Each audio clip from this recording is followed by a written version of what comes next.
Hey, Zack Attack Nation, welcome to Zack Attack News Live. It's Tuesday, May 14th, and we have a really great show ahead of us. We're going to be talking about how Edgar Wright is in talks to direct Sweeney's Barbarella remake and how interesting that's going to be, and some of the writers attached to that. Nicolas Cage becoming a live-action Spider-Man, Tomb Raider being created into a TV show with the interesting creators behind that. We're going to be talking about the box office for this week, and especially Planet of the Apes, and how what seems like a victory might not be such a big victory after all, and so much more. Stay tuned and let's have fun.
I'm muted.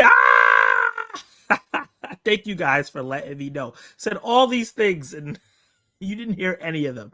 Okay, let's start back from the top. Cut through, man. I saw your messages. Dave Show, the most energetic man on YouTube. What's up? As he said, smash that like button. I appreciate you. Like I say all the time, as tradition, if you're eating anything while watching the live stream, let me know what you're eating and if you made it or not and where you got it from, if you ordered it. I thought Sydney was doing a Stripperella movie. Yeah, no. I remember that show. That was wild. Yes, everyone was telling me I'm muted because I was crazy. He said he will catch up to the chat eventually.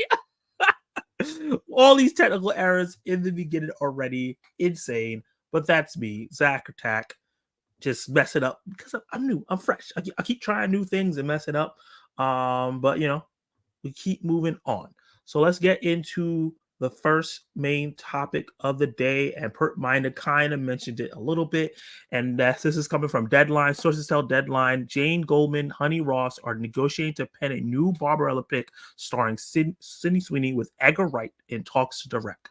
The film is still in early development given Sweeney's busy schedule and Wright deep in the prep of his Running Man reboot with Glenn Powell, who also starred with Sydney Sweeney and Anyone But You, obviously, and that was a big, massive hit.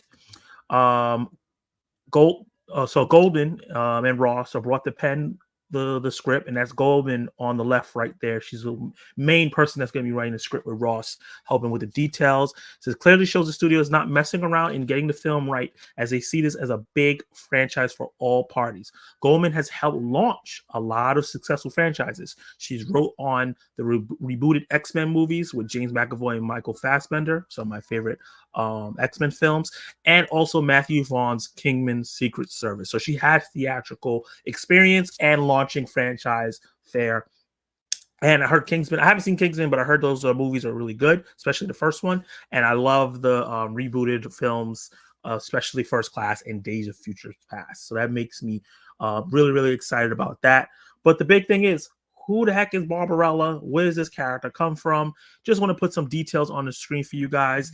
The comic version of the character, because this is a comic book character. It says a young woman who travels from planet to planet and has numerous adventures, often involving sex. The alien she meets often seduces her, and she also experiments with machine excessives or organ mastron. Obviously, you can see there's some sexual innuendos in the titles.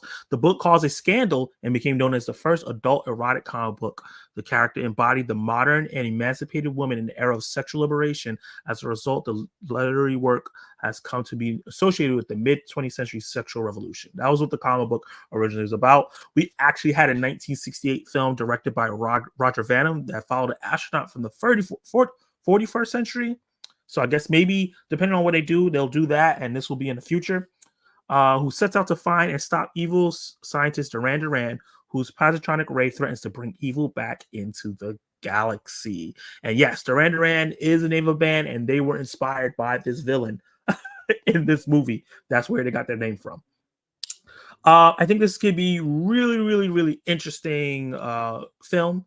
I think that Sydney Sweeney is trying to diversify the products that she do. Personally, I've always said that I think that this actress, Sydney Sweeney, is her best acting is when she's done under duress.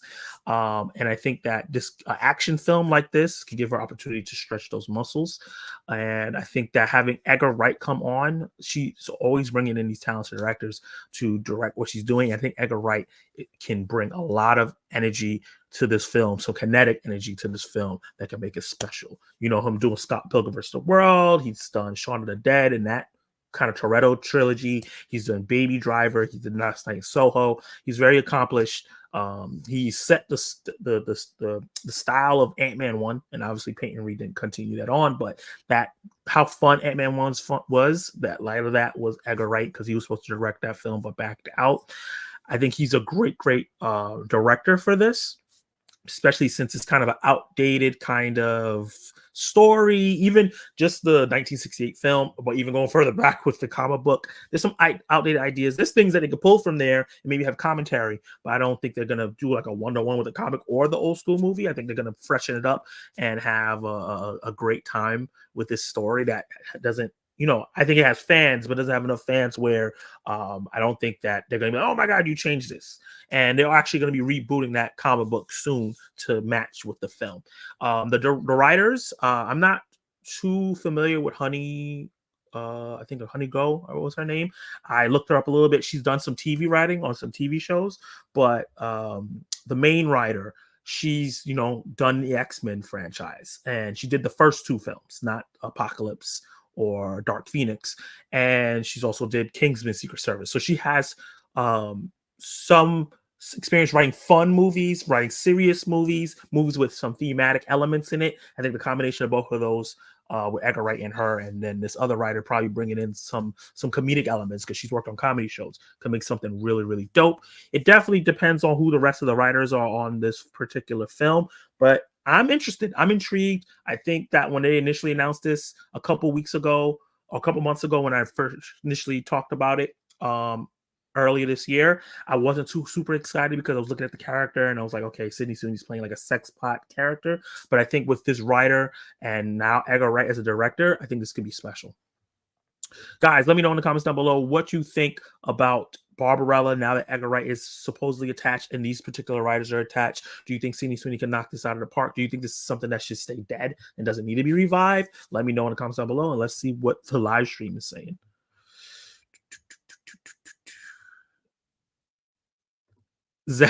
Welcome to the live stream. Not only the mod of the chat, so if you have a problem, you acting up, he will kick you. Kenny Sparks, but beloved channel member, Zach was muted because he thinks he's better than us. No, no, not at all.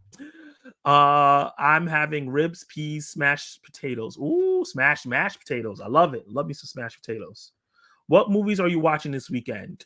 Interesting. Actually probably not gonna be watching any movies this weekend. I think I'm gonna be skipping the films this weekend. I need a little bit of a break going to theaters, and I have some stuff I have to do, but I'm still gonna have videos coming out this week, so be on the lookout for that. Have you seen with T? What's up? He said Barbarella is a movie that doesn't need to be rebooted. Just asking that question. Have you seen with T is just not down with any of these remakes and stuff. He's like, leave this stuff alone. He thinks his voice is too good to be laid upon our peasant ears. Kenny, what are you doing to me? I mean, a Sydney Sweeney stripper movie would be great. I'm going to stop. Oh, my God. No, let's not dwell her down to her sexuality. The horny in this chat is at an all-time high. Yeah, where's the laser at? If you don't know who the laser is, he's the horniest man on YouTube. Usually he's coming here with some horniness, but I guess not.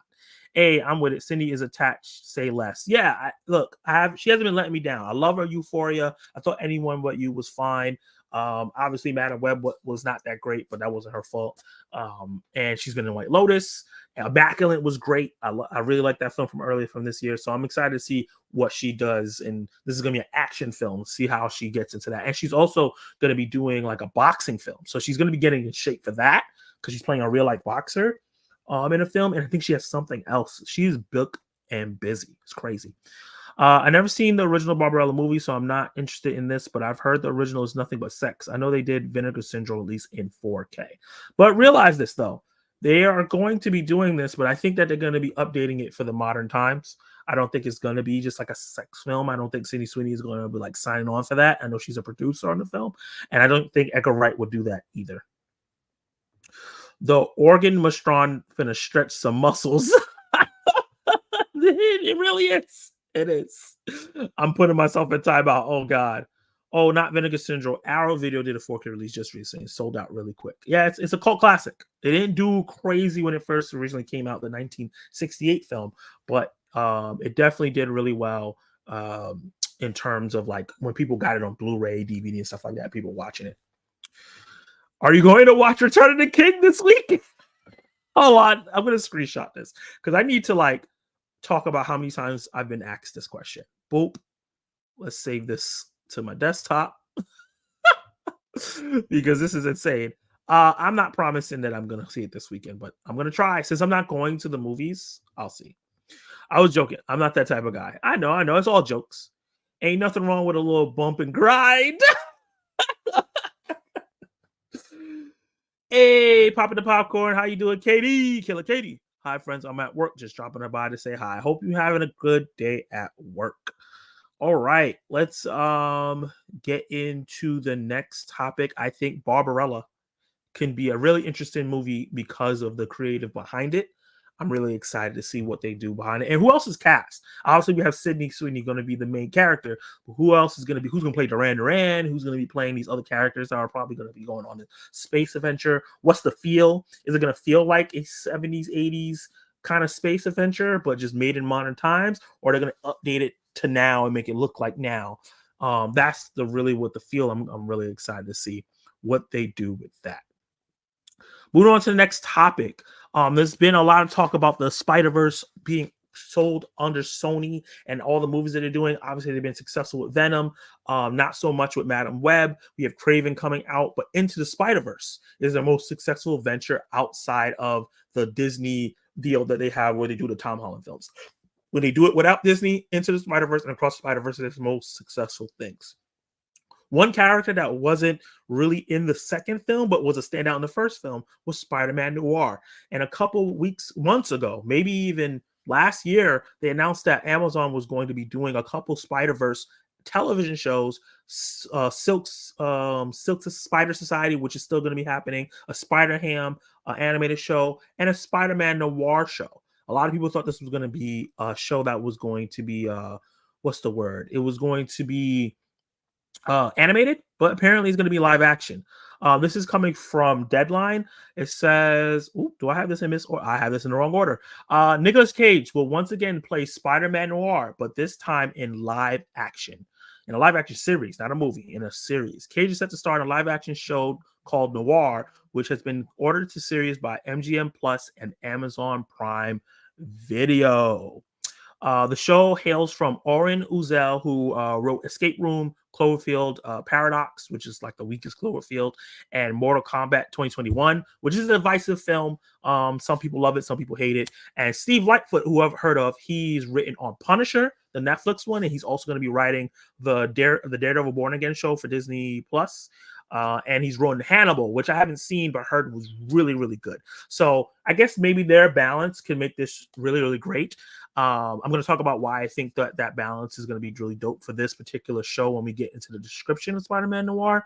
But it says who will serve as co-showrunners and executive producers. They developed the series with Into the Spider-Verse team Phil Lord, and Christopher Miller, and Amy Pascal, who also produced the Spider-Verse films and directed the first one.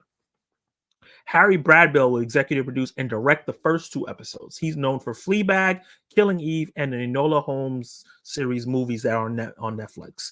I heard great things about Fleabag. Killing Eve is really, really good. So he has some really good directing chops on TV. Obviously, he did Enola Holmes, which is movies, but those are not theatrical films. Those are streaming films. So it's going to be interesting to see how that translates over here. Is this going to feel like Nola Holmes level in terms of cinematography, things like that, and camera level, or is it going to feel a little bit more special? But who is Spider-Man Noir? Obviously, we got a little bit of him in Spider-Man Into the Spider-Verse, but we didn't get a whole bunch. We didn't get like a whole bunch of his backstory. Well, I have that here for you. It's a lot, but Spider-Man Noir is a superhero appearing in American comic books published by Marvel Comics, part of the Marvel Noir universe, which is Earth 90214. I wonder if they're going to use that inside of the show.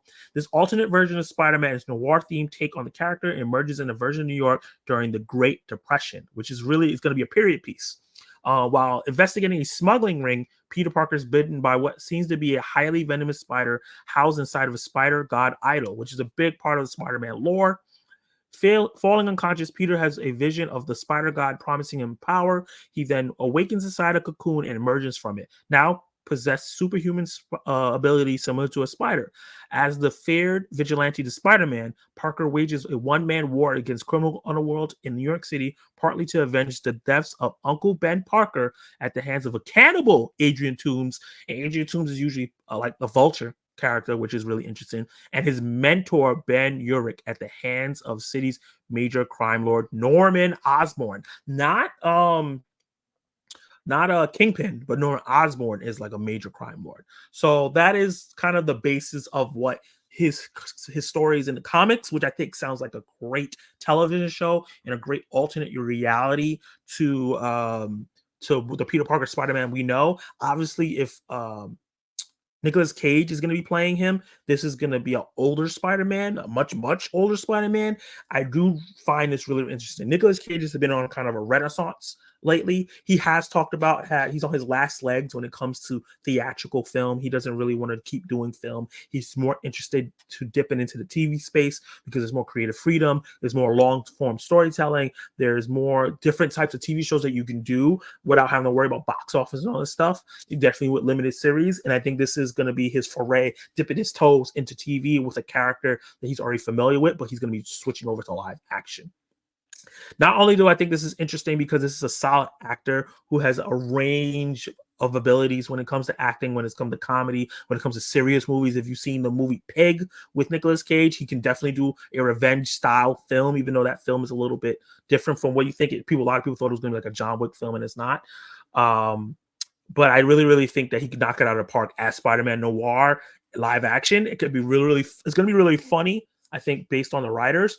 But I think having Stephen Lightfoot on here, based on if they base off the comic with the revenge story, him getting the revenge for his Ben Parker, and he's this scary vigilante that ties into his writing ability with the Punisher. That was what that series was about. Punisher being a vigilante, taking revenge for what happened to his family. And I think that will translate over. I think some of the fun aspects of the film will come from the other writer-director that's going to be doing the show running on this. And then him being an escape room and Cloverfield and kind of having different dynamics that he's able to do in those films and be like escape room. That's a franchise now, right? So he's done a good job of creating a franchise, creating a franchise that's not family friendly, but friendly to mainstream audiences. So maybe he might be able to bring that here and have that balance with Lightfoot. So I'm really, really excited for this. I think this could be really, really great. Other details that they had for this is that this is going to be on TV, surprisingly, on MGM, and then go to Prime Video afterwards. So that is something that's going to be really, really interesting. I forgot the MGM channel was still even on. But as long as it's not on MGM Plus, because I do not have that. Go on Prime Video, please. But yeah, that's the details that we're going to have for the announcement for a Spider-Man Noir television show. I think this is really, really exciting news. I think that this could be really, really fun. I think it was fun to cover this because I don't usually do television show coverage, but because this is spinning off from a movie, I think that's the type of coverage I'm going to do when it comes to shows, things that tie off from movies, so like Knuckle Show and things like that. So I think this is going to be really, really cool with the style and the story if they do all the combinations right, and Nicolas Cage can knock it out of the park. Let me know in the comments down below how you guys feel about a Spider-Man noir show. Are you excited for it? Are you excited for the creative team behind it? And Nicolas Cage being live action Spider-Man noir, or did you prefer it being animated? Drop all the comments down below and let me see what the live chat has to say. Just watch it. Just watch a half-hour Return of King a day like a TV show. I don't like watching parts of movies across time. I want to sit down and just enjoy it like I was supposed to be enjoyed in theaters. But I might have to do that, man. It's so long. No Return of the King. We unsub. Joking. Yeah, you better be joking, Dave. That's right, Dave. He got 24 hours. Oh my god. Fleabag is a straight up rip off. Is a straight up rip off of chewing gum. I will die on that hill. Interesting. Okay, I can see that. That's a take that I haven't heard before, but it's possibly. I heard great things about Fleabag, but I've also heard great things about chewing gum. I'm definitely interested in this Spider-Man noir. Nice. I think Nick Cage could make a great Norman Osborn. I do think he could make a great Norman Osborn. He can still do it because this is going to be like a multiverse thing. So, yeah, I think he could make a great Norman Osborn, but I think he's going to make a great Spider-Man noir because he did a great job with the voice, and I think that he can play into that 1950s noir detective grisly aspect to it. I think he could do a really, really great job there, but I think him being a Norman Osborn could be really, really fun as well. Okay. Let me end the poll. I forgot to end the let's see. The poll was, how are you? 66% of you guys said you're great. 16% said good. 16% could be better. Well, for the ones that could be better, hopefully this live stream helps you out. Let's see. Excited for Spider-Man. They better not call it just noir because I think that's going to kill the show. They should better call it Spider-Man noir. Yes. No. Gotta see a trailer. Start poll. I just looked up Nick Cage on your page, and TV show is not even listed on there. That means it's just not updated. This is coming from Variety, so it's official because Amazon and MGM had upfronts today where they're selling shows to advertisers, and this is one of the things that they announced. Also, they announced what I'm about to talk about next, which is I got this slide. Speaking of Fleabag, via Variety, Phoebe Waller-Bridge, Tomb Raider has been ordered to series at Amazon's Prime Video. Fleabag creator Waller-Bridge will write and executive produce the show based on the iconic Tomb Raider video game franchise, which follows the adventures of archaeologist and adventurer Lara Croft. Phoebe has a lifelong love affair with Lara Croft, and very soon we'll start the worldwide search for who will play the iconic role, and they can't wait. This is from Amazon MGM Studios chief Jennifer Psyche from the stage, where she was talking about with the upfronts when they were advertising everything. Phoebe Waller-Bridge specifically said, if I could tell my teenage self this was happening, I think she'd explode.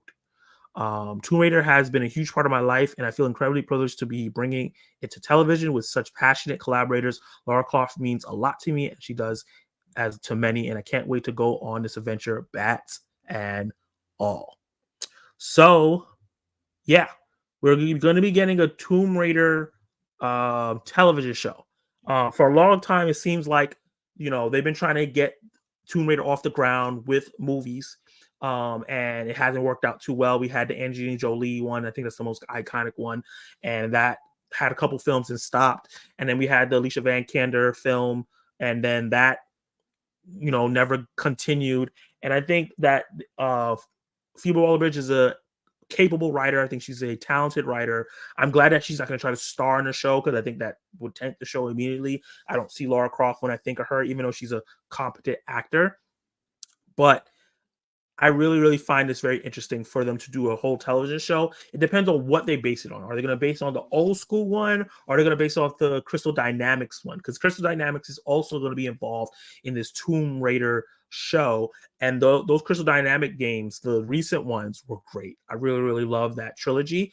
And I think that a show based on that could be great. It could be brutal. It could be fun. I think that it could be something gritty that they can really expand and explore different societies that Lara Croft comes across while having an overarching story and her dealing with her own problems, which she always has in all her series that she has. Now the thing is, who do they cast as Lara Croft? That's going to be really interesting, and I think it's going to be really make or break for this show. If they cast someone of a different race other than white, that would be very interesting. It might get some pushback, unless it's someone that just makes sense with Lara Croft, or they can just go the traditional route. It just depends on what they change. I like the Tomb Raider franchise. I do think that it's time for a new Tomb Raider thing to come out, and I think a show is where it needs to be. I don't think people will want to pay to go see the Tomb Raider franchise right now. And with video game franchises blowing up, I think this is a really, really great idea. With we had a lot of different TV shows. We got Twisted Metal, we got Last of Us, we got Fallout. So we're getting, and Fallout is on Amazon already. So it's proven that you can do video game shows on that service already. And it may be turned into, it might alley-oop into a film. Guys, so let me know what you guys think about Phoebe Waller-Bridge producing and like creating a Tomb Raider show, and who would you fan cast as the Tomb Raider character? Let me know in the comments down below, and let me know, and let me see what the live chat has to say.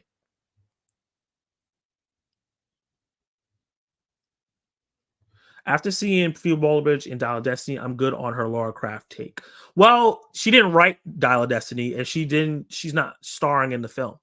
So I don't think that her take in Indiana Jones counts towards this, because she had nothing to do creatively with that film. She just was an actress hired. I don't even think she was an executive producer.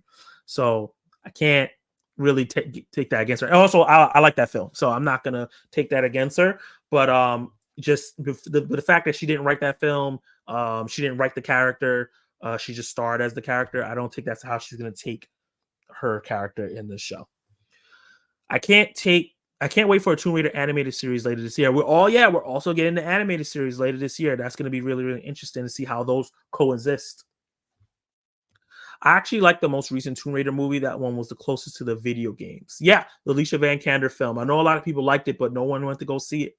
And I think partly is because Alicia Vikander, unfortunately, she's a talented actress, is just not a big star.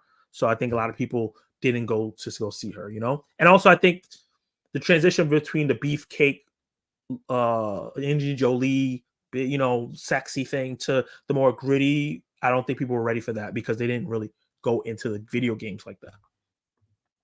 I think Tomb Raider works as a show for sure. Yeah, definitely. Nanette, welcome to the live stream. How are you doing? You changed your picture and you have a little cute doggy. Ooh, so cute. I can guarantee you it'll be better than Knuckles. I have not watched that show. I don't plan on watching that show. There's one time I'll take everyone's word of advice on how bad it is. I haven't seen the Tomb Raider show, but I have seen the movies and I like them. So the Tomb Raider show is not out yet, Nanette. It's going to be out. It's going to be coming out probably next year. It's in early development. They're looking for who they could do it with. I'd cast and Avantika as Tomb Raider. You know what's funny? That came to my mind as her being Tomb Raider, because she has that. Hold on, let me look how old she is before I say. Hold on, before I say what I'm about to say, let me see what her age is. She is, what the heck, Google? Born, how old is she?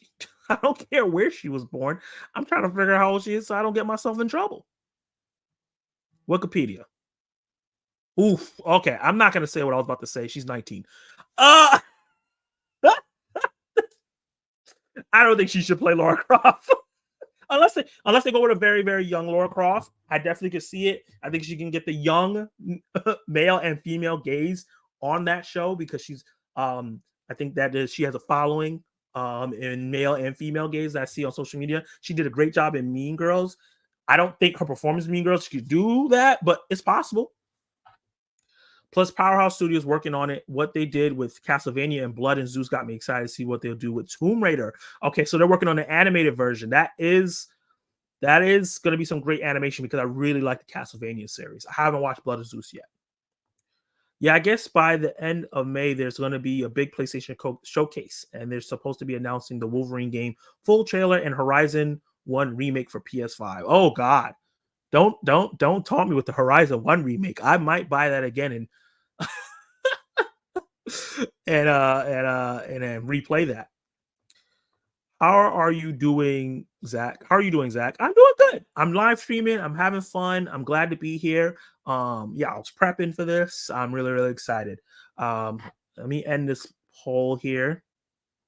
See what you guys were saying about the last topic. Excited for Spider-Man Noir. 60% of you guys said you got to see a trailer, and the other 40% said yeah. So most people are interested in it, but a lot of you guys got to see a trailer for it first. Are you guys excited? Ooh, spell correctly. Excited for Tomb Raider live action show? Yes, no. Gotta see.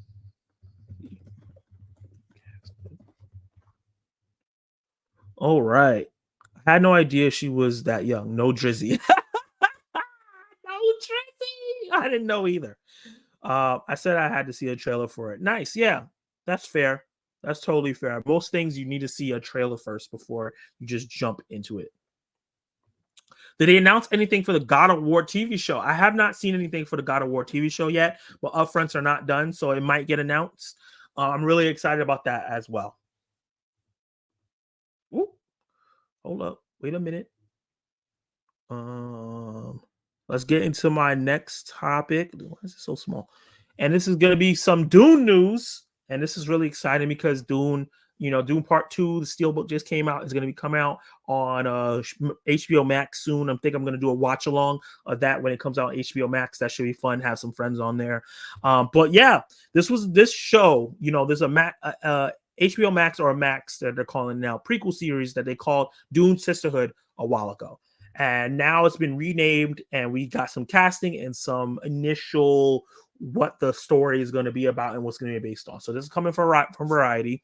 The Max prequel series Dune Prophecy has cast legendary Indian actress Tabu in a recurring role. Variety has learned exclusively. The series was initially commissioned in 2019 under the title Dune Sisterhood. It is inspired by the novel Sisterhood of Dune by Brian Herbert and Kevin J. Anderson. The official logline states, set within the expansive universe of Dune, created by acclaimed author Frank Herbert, and 10,000 years before the ascension of Paul Atreides. Dune Prophecy follows the Harkonnen sisters as they combat forces that threaten the future of humankind, establish the fabled sect that will become known as the Bene Gesserit. Variety also says Tabu will have a recurring role as Sister Francesca. The character is described as strong, intelligent, alluring. Sister Francesca leaves a lasting impression in her wake. Once a great love of the Emperor, her return to the palace strains the balance of power in the capital. Tabu is one of the most celebrated actresses in the history of India cinema. She has won National Film Awards for Best Actress twice, one for Machis and the other for Chandi Bar. She has likewise received recognition for her roles in the films like Chini Kam, Hater, and Anhadhum. I'm sorry if I mispronounced that. And has received 7 Filmfare Awards. Tabu also appeared in productions including Life of Pi, which is a great film, Namaste, and the BBC miniseries A Suitable Boy. So they got like a big name international actress for this, which I think is going to really help the movie get a lot of Indian eyes on there since she's such a big name there. And it's going to be a new talent for us because, yeah, she was in Life of Pi, but she hasn't been in a bunch of American cinema. I think that this is a really great idea. Do a prequel series that's set 10,000 years before Paul Atreides, so we don't have to worry about the birth or anything like that. But a lot of people coming out of Dune 1 and 2 has been wondering about the Bene Gesserit, right? And I think that doing a series showing the beginnings and how they set it up, I think is really, really interesting. My only thing that scares me is that a lot of people say that the books written by Frank Herbert's son, Brian Herbert, are not as good as the main film books, but it's being adapted. So things can be changed, just like Denis adapted Frank's books and changed a bunch of stuff. to make it more mainstream and mainlined. I think they'll do that with Brian's stuff, and I'm really, really excited to get more Doom, because Doom Part 3 or Doom Messiah is ways away. We don't know when we're gonna get that bad boy. So I'm excited to see what we get with here. I think that the cast so far looks really, really great, but having her and being this big and a big announcement, it makes me really, really excited. I'm just interested to see when it's going to premiere. I got to see a trailer and everything like that. Guys, let me know in the comments down below, how do you guys feel about Dune Prophecy? It's going from sisterhood to prophecy, because it looks like this is going to be the start of the Bene Gesserit, but also following Harkenings, which is really interesting. And it's going to be the start of them planting the seeds for the Lisan Gaib, or however you say that, basically Paul Atreides. Drop all the comments down below how excited you are for this, and I'm going to drop a poll as well.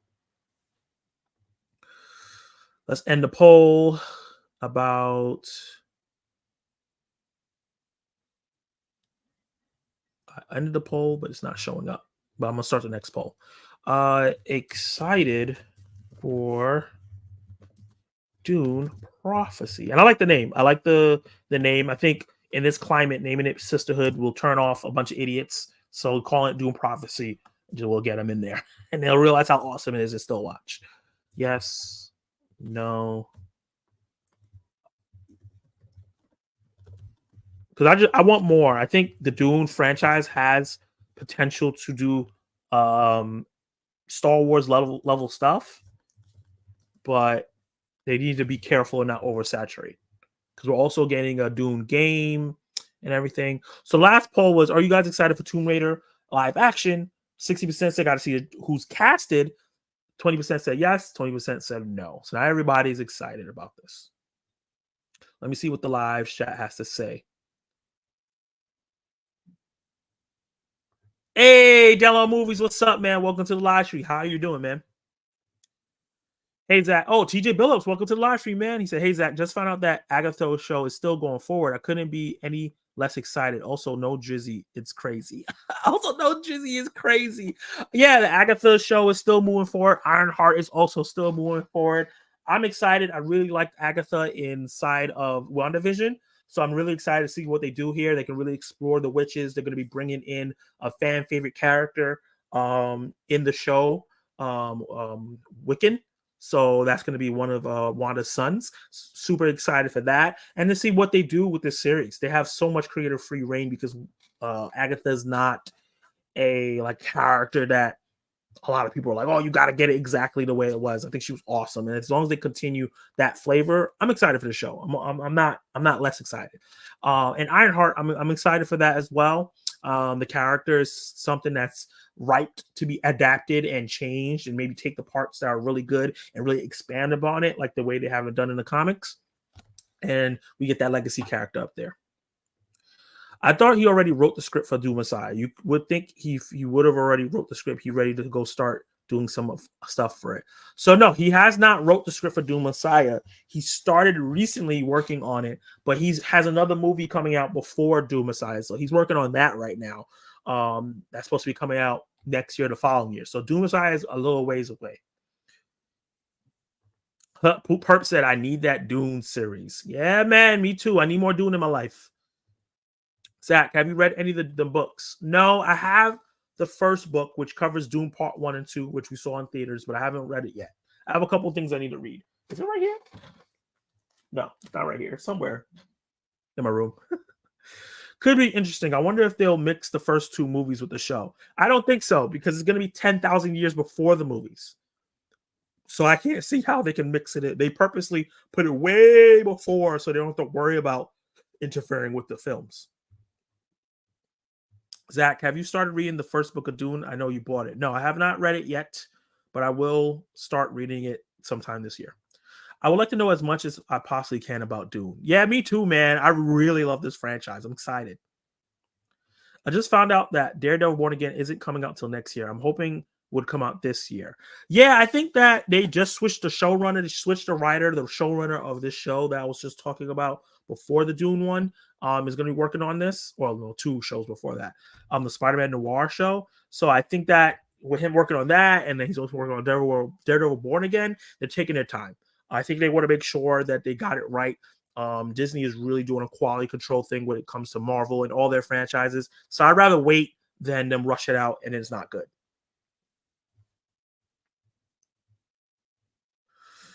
All right. Let's see. So we're gonna get into a whole new topic. One of my favorite ones to do with you guys. And where is it? And that's called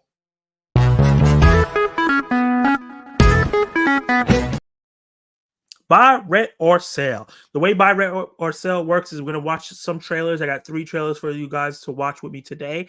And we're going, well, actually 4. Sorry, 4 trailers for you guys to watch with me today of varying. We big indie films, big blockbuster films, some films that you may have never heard of. And we're going to say we're going to buy, rent, or sell these films. So buy meaning that, yeah, I'm definitely going to go watch this film in theaters or on streaming if it's a streaming film. Rent meaning I'm going to rent it or wait for streaming for it. I don't want to go see that in theaters.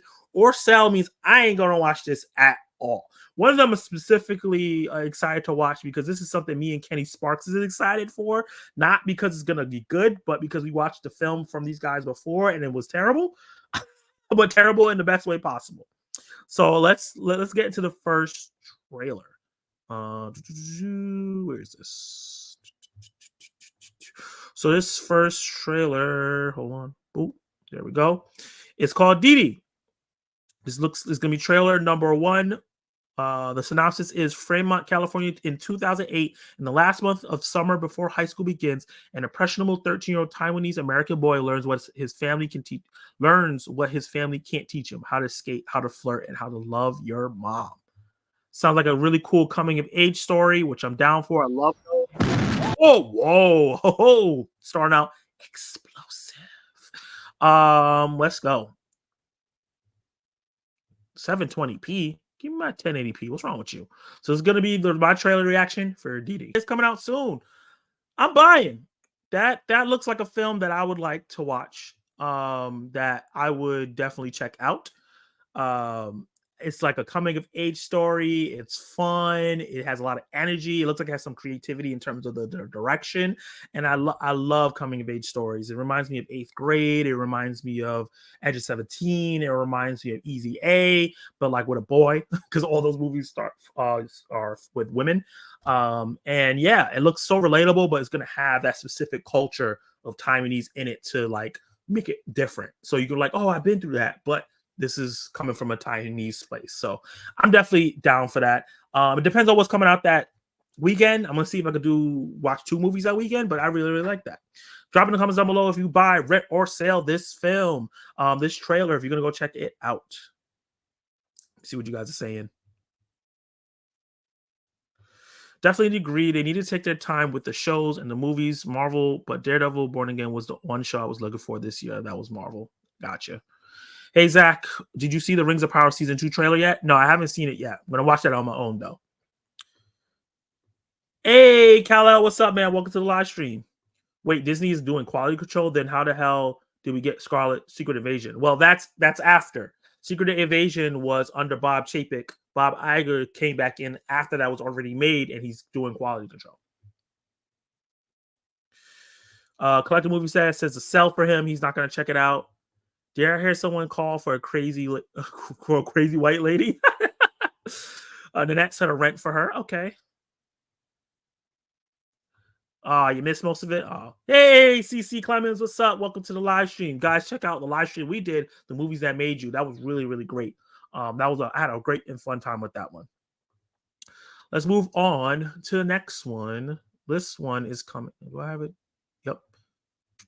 This one's called You're Cordially Invited. It's coming from Prime Video. A woman played by Reese Witherspoon planning her sister's perfect wedding. The father, who's played by Will Ferrell, of a young bride-to-be, finds out that they are double booked for their destination wedding at a remote resort on an island of the Carolina coast. When both parties decide to share the small venue, chaos ensues and our cast of characters begin to face their own insecurities, learning about themselves.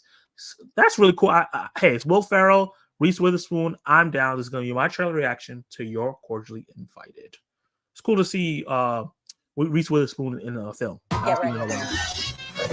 Let's get to work. I'm checking into the bridal suite. My sister is getting married this weekend. I think there might be a little mistake because my daughter's getting married. Oh no, we've double booked your weddings. What? L is for the way you look at me. Oh, I've got the situation under control. I'm not letting go of my... Doesn't seem like it. Let's get something straight. If I look out on that dock and that bride's not my baby girl, that bride's going in the fucking lake. Jesus. Splish splash, bitch, taking a bath. I'm going to kick your ass. And it's going to be embarrassing because you're big and I'm little. Oh, Let's just all calm down. Oh, God. I'm super calm. This looks like it's going to be kind of fun. I think he's dead. That's not dead. Oh, stop yelling instructions! Get the fuck out of here! So much torque! What? That looks like a solid. It's going to be on Prime Video. That sounds like a. That looks and sounds like a. Hey, that's Zach Malign Talks Movies, friend of the channel. That looks like a solid streaming movie. I'll say buy in the terms of I will watch it on Prime Video. I'm not gonna watch if this was a theater film. Definitely not. Unfortunately, definitely not checking it out. But for a movie that I can just watch on Prime, I'll check it out. It looks fun. Guys, let me know in the comments down below if you buy, rent, or sell this trailer. Are you going to check out new Reese Witherspoon and Will Ferrell? It looks fun. It looks like something we've seen before, but it looks fun. Let's see.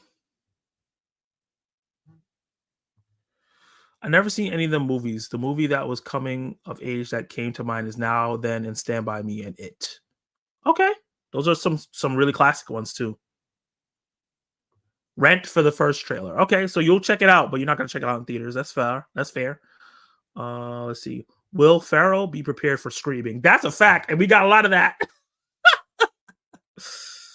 If I had Amazon Prime, this would be a buy. Okay.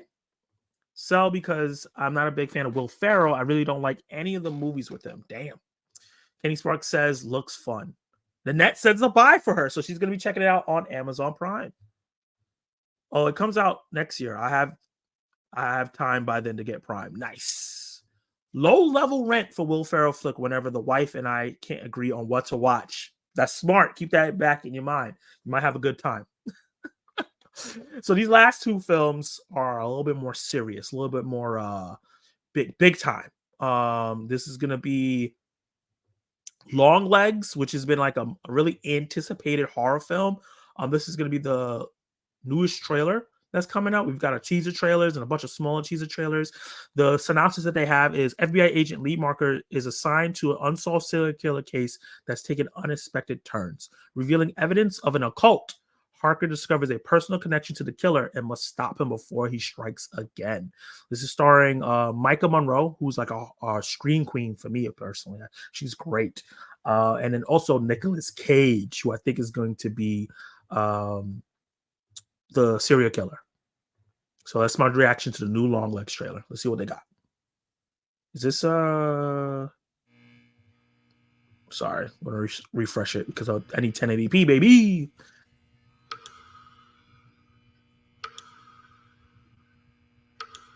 Do you still say your prayers? Oh! So close to Crimson and the Clover. All gone now to the end. Was that an axe? Oh, whoa! What was that? I feel weird. Oh! So close to Crimson Clover. I never said my prayers never once. They scared me.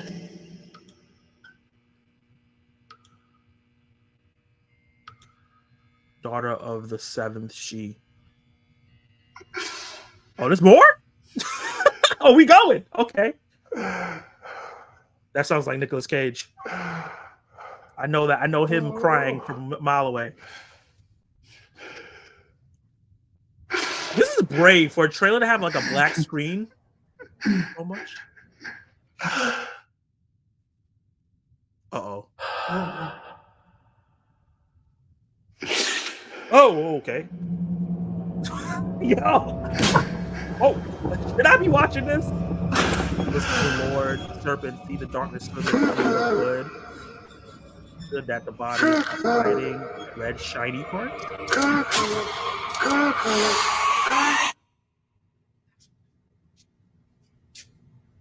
What's with that face? There she is. Oh, the man downstairs. This is like, I've never seen a trailer like this before in my life. 7/12. Yeah, this one right here creeped me the hell out. This is a buy for me. Just based off the marketing campaign, how creative it is. They didn't even show so much, and I felt this is the only trailer I've seen this year that I was like, oh God, yeah, I shouldn't be watching this. I feel like this is some demonic shit. But Nicolas Cage in a horror movie, a proper horror film, because obviously he was in Renfield, but that was like a horror comedy. But he's playing a serial killer in a cult. And with the words that they use here, it looks like they're going to be twisting some biblical stuff. And I love when that type of stuff happens. This is a buy. Michael Monroe is awesome. If you have not seen her, go watch her films. It Follows. She's also in The Watcher, which is great. She's in something else that came out as well. She's really good. A Significant Other, that's on Paramount Plus. That's really fun. She's really, really good in these type of roles. And yeah, I'm really, really excited. It made me very uncomfortable in the best way possible. And I can see this being really fun to watch in theaters with people. Guys, let me know in the comments down below if you buy, rent, or sell Longlegs, the official trailer for this film. How do you feel about it? Are you going to go check it out? I know I'm definitely am. This is the movie I'm seeing that weekend. I don't care what big blockbuster is out. Well, let me not say that. But I'm definitely seeing it. I'm going to support a film like this. Let's see what the live chat has to say. Dave Show said, this is already a buy for me. Dave Show said, I already seen enough trailers. I already know I'm buying this. So Dave Show already knew. Nanette says a buy for her. You're the horror girl. So if you are saying yes, that means you know it's good. I swore Longlegs was spot spiders, so I was avoiding it. No. About spiders? No. That's they have Infested.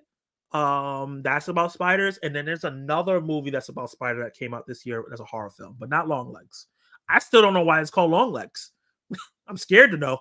Buy for Longlegs. Phenomenal trailer. I agree. I love horror movies. It's part of the reason my name is what it is. I know. Nick Cage is scaring me. Facts.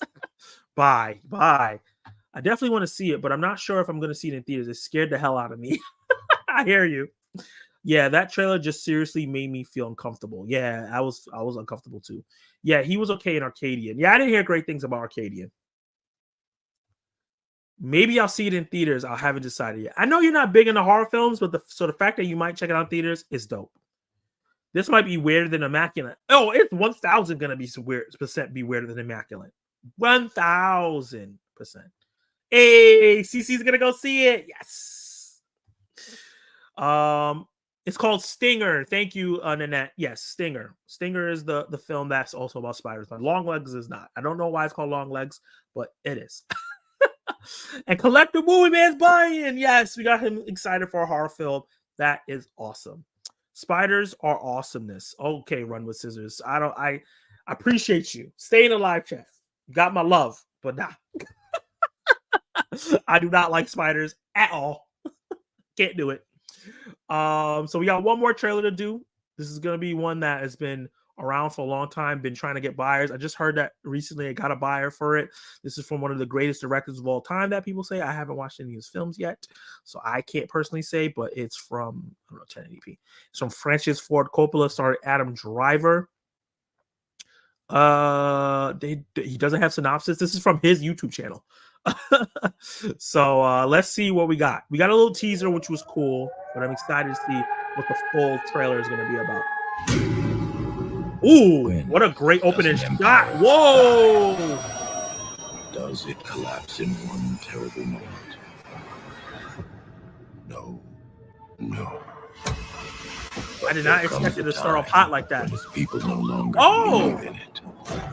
Don't let the now destroy the forever. What is going on with this? Ladies and gentlemen, and children of all ages, welcome. Is this society? This is where we're living. Oh, Gian! The only one that's available to us. 28. 4. Future. We are taking our city back. And when we ask these questions, when there's a dialogue about them, Is that Shia LaBeouf? that basically is a utopia.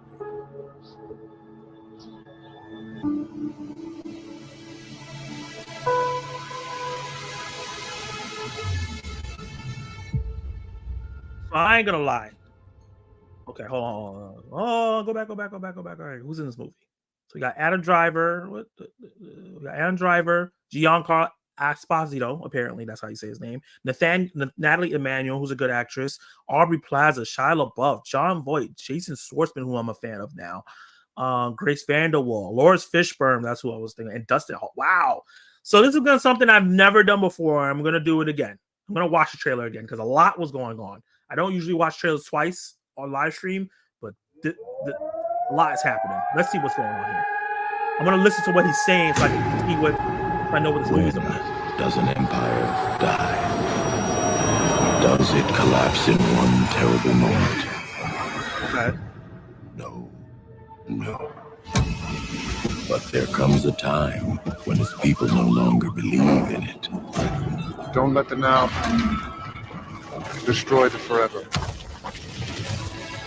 Don't destroy the now. Let the now destroy the Ladies forever. and gentlemen, and children of all ages, welcome. Is this society,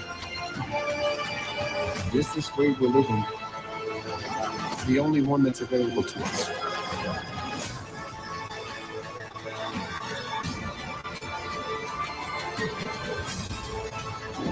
We are taking our city back. Yeah, that was Shia LaBeouf. And when we ask these questions, when there's a dialogue about them, that basically is a utopia. When we ask these questions, there's a dialogue about them. That's basically is a utopia, a fable. Okay.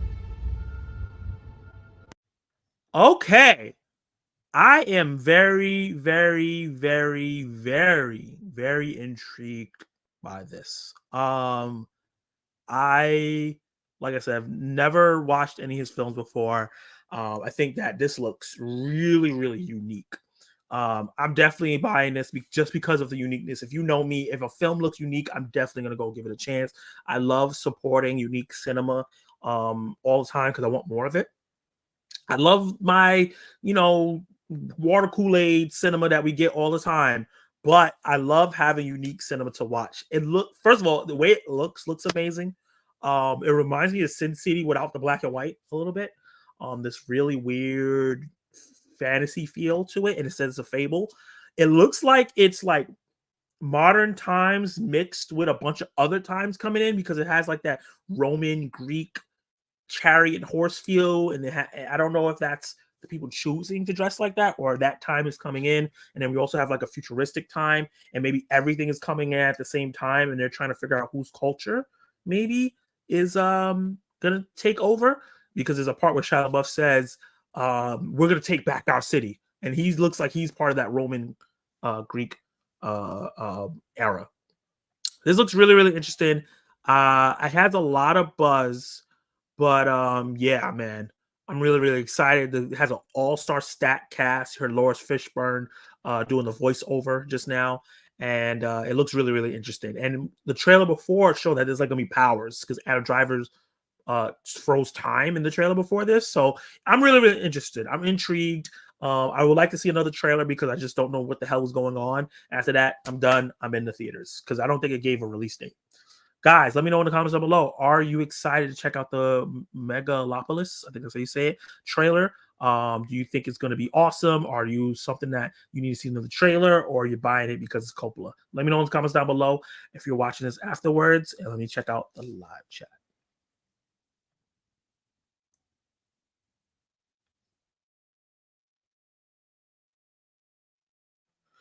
He said, "Nah, snakes are better."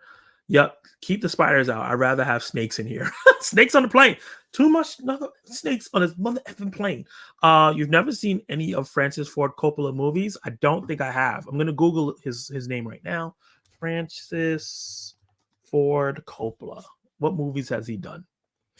So he's done The Godfather. Have not seen yet. Apocalypse Now. I actually own Apocalypse Now. I'm gonna watch it because I'm very interested in this. I've never seen any of The Godfathers. Bram Stoker's Dracula I have not seen. The Outsiders, The Conversation, Rumble, Lost in Translation. Okay, I've seen. Wait, Lost in Translation is him? Okay. Oh no, that's Sofia Coppola. So that's not him. Why do they have it here? Like, did he have a part in Lost in Translation? Did he write it? Did he produce it? It says screenplay by Sophia. I don't know why they have it here with him too. But I've seen Lost in Translation, but that's Sofia Coppola. Google sometimes mess things up. Rainmaker, I've heard of, never seen. Virgin Suicides, I've heard of, never seen. Hold on, is Virgin Suicides him? I think that's Sophia as well. That is Sophia. Why did they mixing up Sophia and Francis movies together? The fact is, I haven't seen any of these movies yet, but I definitely want to go check out his filmography. I might do that for Throwback Thursdays, where I check out his filmography and leading up to this film. I also in love with many snakes and other reptiles. That's fair. Look, man, that's dope. That's dope for you. Thoughts on Nicolas Cage starring in live action Spider-Man noir series? I've already talked about that, Kal-El. Sorry you missed it. I want a false Cobra as a friend. Do you like Cobra Kai? The movies does look interesting, but I got to see more before I decide. Okay. The net says a rent for her. Okay. I honestly didn't know Coppola was still directing movies. He got to be in his 80s, 90s by now. He directed Godfather 1 and 2. Yeah. Plaza, yum, facts. This is just weird enough for me to buy. I'm intrigued. This would be my first film from this director. Yeah, he's 85. Well, Martin Scorsese, how old is Martin Scorsese? He's pretty old too. He's still directing. Martin Scorsese. Yeah, Martin Scorsese 81, and he just did Killers of the Flower Moon. Yeah, he's 85 years old now. Kenny says goodbye. Eastwood, George Miller, all older and still trying to direct. Yeah, George Miller's doing Furiosa, and that little movie looks crazy. Run with Scissors says that looks amazing. It really does look amazing. Della Movie says bye because Coppola, but it really does look interesting. It looks very, very interesting. I'm a big fan of Coppola movies. Nice. Sofia Coppola is his daughter. Okay, he may have been a producer on her stuff. That makes sense. Okay, that makes sense. That's his daughter. Okay, that makes total sense. So now that we're done with buy, rent, or sale, let me end the poll. See what you guys voted was the best trailer that we watched so far. So Long Legs got one as best trailer, with Megalopolis winning. By Long Legs won by a lot. That trailer really did it for you guys. Didi and You're Cordially Invited didn't get any votes, but I'm not surprised. Long Legs in Megalopolis was great. Oh, I never said older people aren't directing anymore. Yeah, I know. You said, because you were like, oh, you got to be 85. So I thought you were saying he's so old he shouldn't be directing anymore. But yeah, definitely a buy for sure. So we're going to be moving on to the next topic, and that is going to be Attack of the Box Office, guys. So we're going to be breaking down the box office news. I've been talking about Planet of the Apes and a bunch of other stuff in the top 10. I have a little bit of new format on this one. Let me know how you guys like it. But yeah. So box office results for Kingdom of the Planet of the Apes. This was the #1 movie this weekend. It had a $160 million budget, and domestically, that means in North America, it did $58.5 million, and in worldwide, everywhere else, it is $70.5 million. And the total gross for this weekend was $129 million, which I think that's pretty good for a $160 million budget. That's pretty small for a blockbuster these days. So that's really, really strong. And I think it's it seems like a strong start, because we don't have a lot of movies that start there, right? We have Dune Part 2, we have Godzilla x Kong, now we have Kingdom of the Planet of the Apes. What are the narratives coming out of this, right? You think this would be a win, right? The Rotten Tomato score for this film on the critic side is 80%. The audience score is 79%, which is not super strong, unfortunately. It's not as strong as I personally thought. If you saw my review, I love this movie, right? So I thought that more people were going to enjoy it, but it's not as beloved as I thought it was going to be. But with the Rotten Tomatoes, it can be skewed. People can play with it and stuff like that. So I don't always use that as my barometer. But something that's pretty safe is the cinema score. What is the cinema score? It is nationwide polling where they poll people after they've seen the movie and ask them to grade a film based on how much they enjoyed it. Cinema score for this movie was a B. And usually in a B in a Zack Attack review scale, that's a great film, right? A B is a great film to me. That's if I give it a B, it's great. But for a blockbuster film, a film that's over $100 million, $150 million, a B is not great.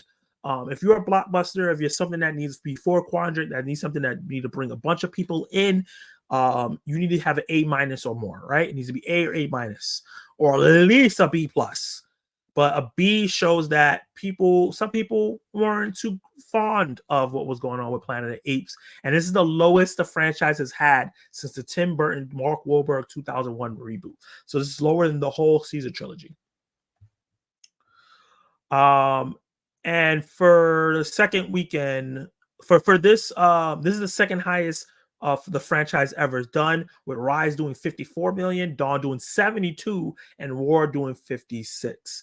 So that's another narrative there. While it did do the second highest of the franchise, the way franchises want to do is they want to keep going up incrementally as they go, right? Even though it did a little bit better than War, they wanted to do better than Dawn, right? They didn't want to do better than War because War was a dip from where they were going. Because Rise at 54, Dawn does 72. They were hoping War would do, I guess, 80, maybe 90. They were hoping this to get around there. But the post-COVID era, a lot of these things are not working out, unfortunately. I think some of the things that may have hurt maybe the reviews for this film, because it seemed like a lot of people went to go see it. That's why I made 58 million versus like other films. I think what hurt it was the fact that, it's not the Caesar trilogy. They didn't really put in the trailers that this was going to be a Caesar legacy sequel like it is. It doesn't have really any big names in the voice cast that's going to draw people in terms, Freya Allen is great, but she's been, I don't want to say relegated, but she's been mostly a TV actress. She's great in The Witcher, but that's not that huge of an audience. That's going to go watch her in this film, especially since she's not the main star. People really came for Henry Cavill. So we'll definitely see what happened with Witcher season 4 with Henry Cavill not being there. See if she can draw people still into that franchise. And I think that the film is not as deep as like brooding as the past films. I think the people who love that trilogy, including me, I think it's one of the greatest trilogies of all time, really like the deep exploration of the themes in those films, Rise, Dawn, and War. I think that this movie brought up some really interesting themes. They kind of stepped their toe in it, but it didn't deep dive or stick into them a lot. I think this was more of a fun adventure film, and they were trying to do that balance. And I think maybe for a lot of Planet 8 fans, it didn't work out for them. I also think that that ending didn't really work for a lot of people. I think the fact that it was so open and it didn't feel like it was a concrete conclusion, that can affect your cinema score, because it's like, how do you feel at the end of this film? And then you do the cinema score, right? Why I bring all this up is because a lot of people talk about how this is a big win for this film. 58 million at the box office, one of the biggest debuts of this year. I think it's third out of all the biggest films. The legs that this film has is going to be rough with that B cinema score, meaning it's not going to have the greatest word of mouth. The audience score being a 79%, that's not super high for a film like this. Even the critic scores in the 80s, 90s, like you would expect a Planet 8 film to be. So this might have a severe drop coming in to this Friday, especially if If is a big family hit. If is a big family hit, like a lot of people expect, then this movie could drop in the 70s, right? We hope that it drops in the 40s. So it can maintain and do well, because I want more of this story. But if the audience is not there, they may say, you know what, the audience is there for this, but maybe we need to try a different creative team. Which is like, I think Wes Ball did a great job directing this. I think maybe they could change the writers and have some writers that can do a little bit better with the writing, and that's the change they may be able to do. I really like Owen Teague as Noah, so I don't want them to switch him out and make a new protagonist. So I'm really interested to see what decisions they make, how this movie moves on to the next week, and how it does well. Coming in second place is The Fall Guy. This is the second week drop. It dropped 50%, which for a big blockbuster is not bad. Usually 50% is really, really strong because big blockbusters usually drop 65, 70, 75%. 75 is a lot, but 70% is usually what they drop because a lot of people front load and go see films that first weekend, and then so it drops really hard the consecutive weekends because most of the money is made in that first weekend. The reason why 50% is not super impressive is because it didn't have as big of a box office as they wanted, right? Like it didn't make as much. So the 50% drop hurts more. So it made 13 million over this past weekend domestically, 9.4 million foreign, with a total for the 2 weekends, 49.7 mil. The movie costs over $100 million. So it is looking like this movie is not going to hit the $100 million mark with Kingdom Planet Apes as competition. We have If coming out. There's also another film coming out this weekend that we're going to talk about that's going to eat into this box office. So unfortunately, The Fall Guy has fallen flat in terms of box office, right? Some of the narratives are coming out of here. The Rotten Tomato score is 82% and the audience score is 87%. So this has the opposite problem of the Kingdom Planet Apes. Where the Kingdom Planet Apes, there's a big interest in that film. A lot of people went to go see it, and the reviews aren't, it's not bad, but it's not as strong as you would want it to be. So you could get continuous viewings over the weeks and people go see it again and again. The repeat viewing would help those films. This film, critics like. It's not super high, but the audience score is a lot higher, 87% going to closer to 90%. And the cinema score is A-, which is good for a fun action movie blockbuster. So what's the issue with this film? I think the issue with this film is that, unfortunately, Ryan Gosling and Emily Blunt aren't box office draws. People aren't paying to see these two go in movies, unfortunately. And I think that's what the major hit for this film is going to be. And it's going to continue to drop. Even though it has great word of mouth, I thought it was a really good movie. A lot of people think it's their favorite movie of the year. A lot of people say it's great, but some people said that it was really, really messy and didn't enjoy it. So people are not going to see this movie multiple times for it to make its money. So it shows that, like, you know, obviously Emily Blunt last year was an Oppenheimer, but she wasn't a huge part of that film in terms of box office. And then, but Ryan Gosling, who we thought was on a career resurgence, he was a huge part of Barbie. He was a big standout in that film. A lot of people talked about him. And then he kind of, you know, comes out of this film not looking the best because he was the main star. He was the main draw. He was in all the promotional stuff. And people didn't pay to go see him, like the narrative that he's had his whole career. People won't pay to go see Ryan Gosling as the main star. To round out the top 10, this is a lot. I'm gonna have to do better than this because this is really small. Sorry about that, guys. First time doing it. Obviously, we talked about Kingdom of the Planet Apes, Fall Guy, and then Challenges came in at number 3. Number 3 with 4.6 million. Big drop for that. 38 million in total. This is also a movie that made, I think the budget was like 60 mil. So it might make it to this. It might break even, but that's not what the movie they wanted to do. They wanted the movie to be a hit. And unfortunately, it's not hitting. It has divisive reviews and Rotten Tomatoes. And Rotten Tomatoes is 88%. But the audience score is actually lower. The critics like it more than the regular audience. But something like Tarot with a horror movie, right? Horror movies are made for a little bit of money, and they make a lot of money at the box office. Tarot has a 20% on Rotten Tomatoes and made 3.4 million at the box office this weekend. On a second weekend, and it's made 12 million total. The movie cost 8 million to make, so they already made their budget back, and everything is just a plus. So Tarot is doing great for itself. It might not be a runaway hit like some of the earlier horror films that we had this year, but it's doing well considering the budget. And then the rest of the top 10 is like Godzilla X Kong, which is going to start dropping lower and lower because it's on we're going to be talking about it. It's available to rent. Unsung Hero, which is a faith-based movie, is doing like 16.7 million. Not terrible because I don't think the budget is super high, but the faith-based movies is not running away with it like they used to. Kung Fu Panda, 2 million. This is, you know, on digital as well. Not a lot of people are going to go see this movie. Civil War continues to drop, and at least it broke even. It's at 65 million total. And I think that's just domestic. Let me see. Yeah, that's just domestic. So that's not including the foreign. And the Star Wars obviously dropped from that week, and then Abigail rounds up the top 10, which is also hit digital fast because it's unfortunately not doing as well as they wanted to do with a big $30 million budget. It might break even, but with it being on digital, it probably won't.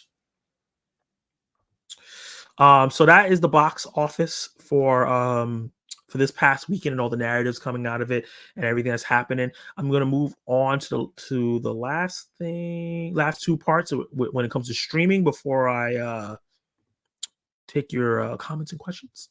I think I hold on. What is this on? Why is it not stop sharing? Oh, I'm already sharing the tab. All right. Let's talk about what is going on for people to rent. I'm gone. This is the iTunes top 10. And like I was talking about, Godzilla X Kong: The New Empire is the #1 film in iTunes top 10 downloaded. You can rent it for $20, purchase for $25. People are watching the hell out of this film. It did great at the box office. It's now #1 on rent. The Ministry of Ungentlemanly Warfare is another film that people are renting and went to #2. I think a lot of people didn't think they needed to go watch this film in theaters, so people are renting it.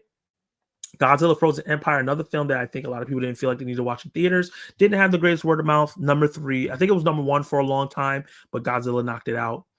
Doom Part 2 now available to rent. This was #1 for a bit, but these other films knocked it down a bit. And leading into streaming release, I think people are not going to be renting it as much. Abigail, like I said, is now able to rent, hitting at #5. It's not a runaway hit on here as well, but it should maintain, be steady. The Last Stop in Yuma County, a film that I heard really great things about. I'm going to go check out and rent. It's rental for $7. I think I'm going to check this out. This is something you guys could check out. Action mystery film thriller that came directly to rental. And then we have Twister, the 1996 version. People are catching up to it because the Twister trailers have been really, really entertaining. So that is doing well for itself. That's dope to see that back in there. Chief of Station, another film, an action adventure film that's straight to digital with Aaron Eckhart, Two-Face himself. And Hunger Games finally is able to rent. Well, no, it's been able to rent for a while now, but it is lower, still in the top 10. And Kung Fu Panda has been available for rent for a little while now and is doing well for itself. And then when we talk about Nielsen, these are the movies that are doing well on streaming in the week of April 8th to 14th. Nielsen's always a month behind, but Wish did okay for Disney Plus. It wasn't an amazing hit, but it did #1, so people did watch it. What Jennifer Did, that documentary from Netflix, and as you can see, Netflix dominates almost the rest of the chart, other than Moana, which is a mainstay. Little Things they share with Max, and Woody Woodpecker and everything like that is all on Netflix. So we'll see how Wish does week to week, if it maintains What Jennifer Did as well, which is some of the new stuff, and if Moana could stay. Super Mario Brothers movie and Moana have been mainstays. Let's see if that Super Mario Brothers movie is the new mainstay for animated films on these weekly charts. So I didn't change it yet. This was this week's attack of the box office. Let me know in the down below how you enjoyed the attack of box office, the new format that I'm doing it in, and how you feel about your favorite movies and how they're doing and all the narratives coming out of them. Drop all those comments down below and let me check out what you guys got to say in the comments. You guys have been dropping comments, man. Let's see.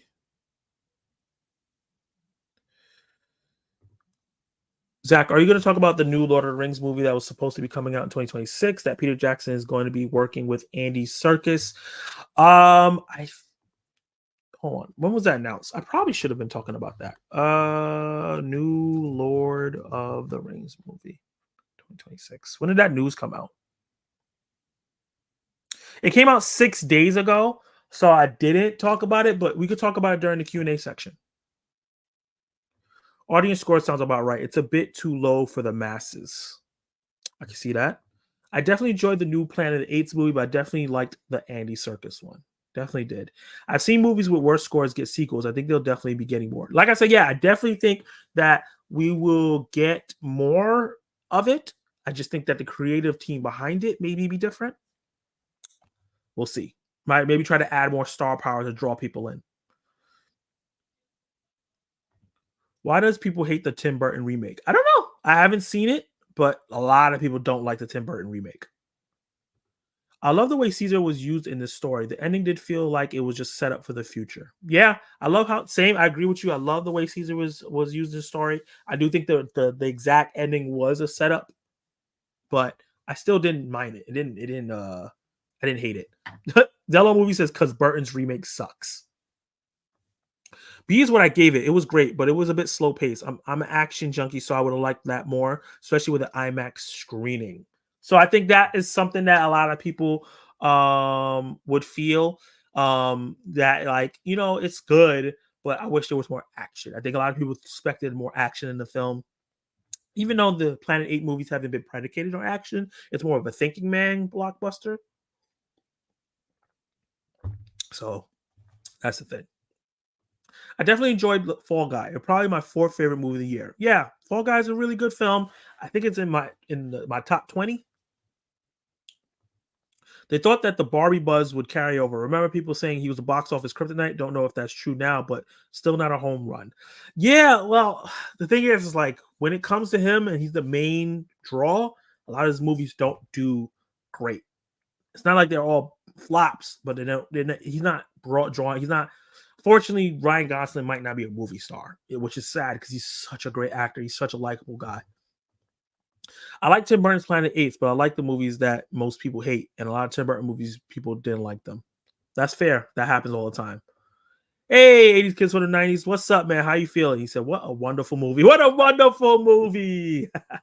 Fall Guy was a little drawn out, but I had a great time with it. I agree. There was a lot of scenes that they could have cut down with the gags that just kept going and going and going.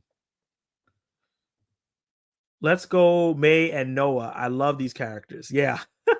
I really enjoyed May in this. I think Freddie Allen did a great job, and I love Noah. If I watch The Fall Guy, it will be after it comes out. What do you mean? Do you mean out on digital or Blu-ray? Rent Godzilla X Kong at Redbox. Nice. Frozen Empire was just plain bad. Dune 2 was mid for me. Okay. 80 Kids of 90 didn't really like Dune 2. Frozen Empire was not great movie. Dune 2 to me is an all-timer, so that's how I felt. I didn't finish watching Wish. I had a fun time watching Wish in the theaters, but I get it. It's not I wouldn't say it's great, but it's good. I heard they're making a Moana 2. Yes, they're making a live action Moana remake film, which is coming out this year. And then Moana 2, the animated film, is coming out the following year, I believe. Where's the physical media releases that you usually talk about? That is going to be the next section, Collector Movie Man. That's not part of the box office. I thought the new one was better for Planet of the Apes. I really, really like this one. It's probably my Dawn and War is so good. So I think that Dawn is my favorite, War is second, and I think this would be third, and then Rise. I suspect time travel has already happened. Maybe that could explain things, or is it a reboot? It's not a reboot because they talk about Caesar, so it can't be a reboot. Is Fall Guy PG-13? That's a good question. The Fall Guy parental rating. Yeah, it's PG-13. After it comes out, streaming service to watch. Okay. Yeah, it's PG-13. All right, let's move on to the next section. And that is...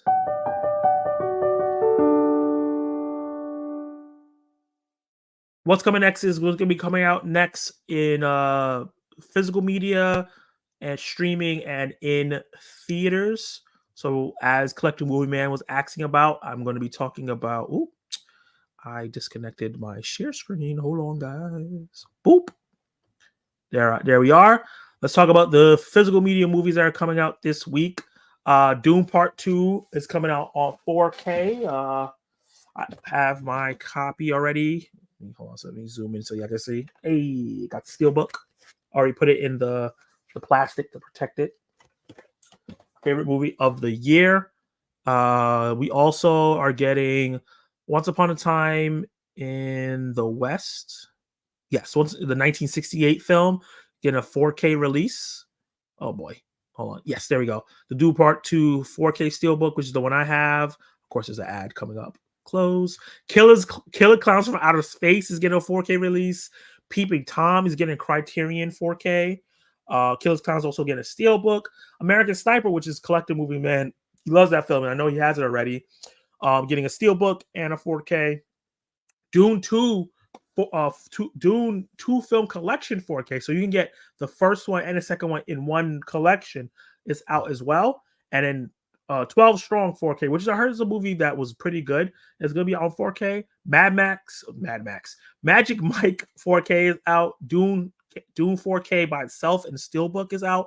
And Mad Max Fury Road is getting a new 4K leading up to Furiosa. So those are the Steelbooks that you can get. The Steelbooks and all the different Blu-rays and things that you can get coming out this week if you're a physical media enthusiast. Now, if you're someone that wants to rent films, Godzilla X Kong, like I was talking about before, is up for rental. Sting, which is the horror movie with spiders, is up for sale, not rental. They're not sure when this is going to be going to streaming, so this is a chance for you to go check it out if you didn't get to check it out in theaters. Sasquatch Sunset is finally available for sale. Probably going to be watching that. I might watch that tonight. Let's see.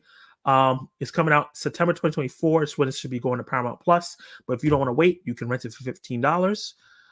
Madam Web is now available on Netflix. Hunger Games and Ballad Songbirds and Snakes available on Stars. Imaginary is a rental price for $6. So if you haven't gotten to check that out, if you want to rent it for low, you can. If you want to wait till September, October for spooky season, it'll be on Stars. And that's all that's coming out this week on rental. And then the last bit is in theaters. So the movies that I want to highlight in theaters is If a Child Can See and Talk to People's Imaginary Friends, befriending those that have been forgotten or discarded. Some imaginary friends turn to the dark side and become evil. This is starring Steve Carell, John Krasinski, Matt Damon, Ryan Reynolds, Phoebe Waller-Bridge, also being, I think she's voicing one of the characters, and Emily Blunt will also be doing it as well. This is directed by John Krasinski as well. I'm not super interested in this film, but it has a lot of hype. I think some people who saw it early said it's actually pretty good. So that's pretty good. What happened? How did I get all the way up here? All I was trying to do was zoom in. It went all the way to the top. Hold up. Okay. Strangers, the chapter part 1 follows Pesh, who drives across country for her longtime boyfriend Gutierrez to begin a new life in the Pacific Northwest. Why would you do that? When their car breaks down in Venice, Oregon, they're forced to spend the night in a secluded Airbnb where they're terrorized from dusk till dawn. What's going on? By 3 masked strangers. This is going to be part 1 of a trilogy. I think this one's coming out this week, and then the next one's coming out 3 months after that, and then the following one should be coming out in like February. Back to Black, a long-awaited Amy Winehouse biopic will be coming out wide this weekend as well, going across her life and talking about her international fame after the Back to Black album. So if you are a Amy Winehouse fan, that's something to look out for. And You Can't Run Forever. This is one for Kenny Sparks. This is coming from the people who did Damage. We watched the trailer for this a couple weeks ago, and it was hilarious.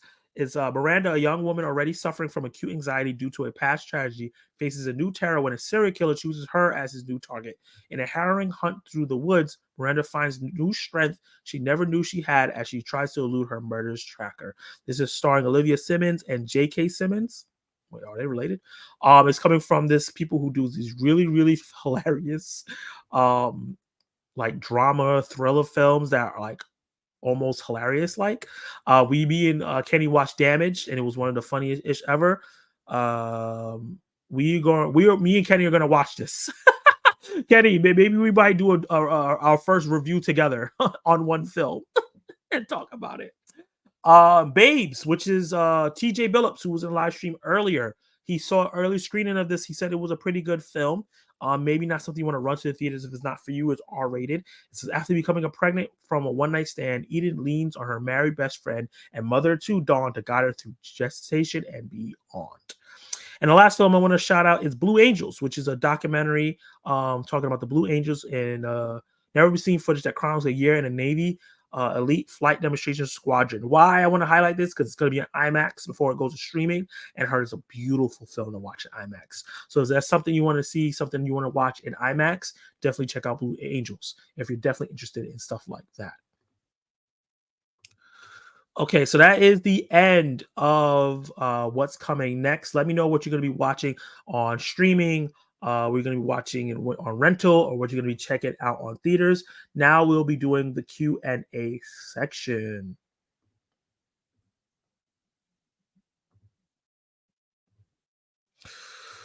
So you guys can ask me anything you would like about anything. Let me see what you guys have been saying so far. Let me drink some water. I'm losing my voice a little bit.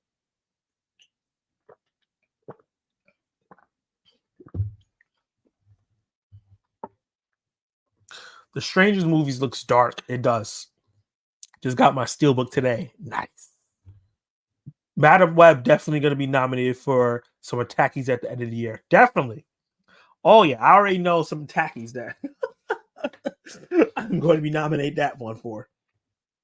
Once Upon a Time in the West is my all-time favorite Western. Nice. Delon movie, so you should definitely get the 4K. I definitely want to check it out now. That's a glowing recommendation. I might watch Madam Web just to see how bad it is. That should be fun. Guys, should I do a watch along of Madam Web so we can all be tortured together? From my polls, people want to see If, my community tab, and X. Okay, nice. There's not really anything I want to see in theaters this week, so I'm going to be catching up on my movie watching. I think I have something I need to catch up on, do like household stuff. That's why I'm skipping this week, because I'm not really super interested in checking out Strangers right away, or If. I don't really care about watching that film at all. I don't know. It's not drawing me. So I feel like this was the weekend I can kind of skip. I'm 50-50 on everything that's coming out this weekend. Yeah, I can see that. Wait, that movie is in my state? Guess I need to see it. Yeah. Strangers, nice. I like that release schedule. Nice. They've been putting out so many trailers for You Can't Run Forever. I haven't seen any. I'm surprised you've seen some. Speaking of Strangers Chapter 1, my phone company sent me a message saying I could watch the movie for $5. Nice! As a horror aficionado, you should definitely check it out. That's pretty cheap. That's a steal. Yeah, we should review it together. That would be fun. It felt so good hearing, please turn your phone off. I'm not sure what I'm going to watch. Zach, what's the weirdest movie theater experience? What's your weirdest movie experience?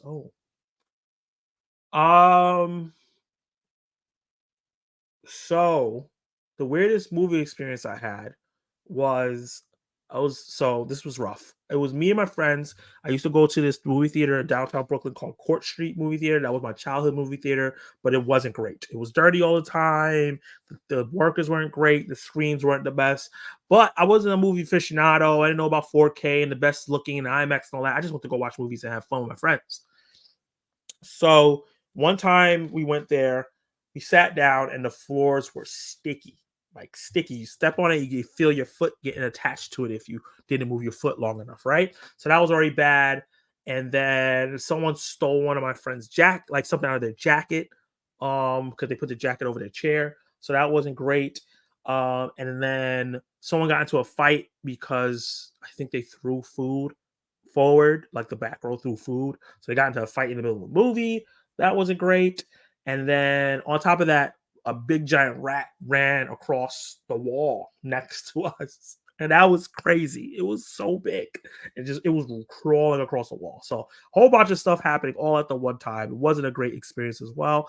Another one I had was my friend, one of my best friends, Gio, took me to this like old school kind of movie theater to go watch Captain America: The Winter Soldier.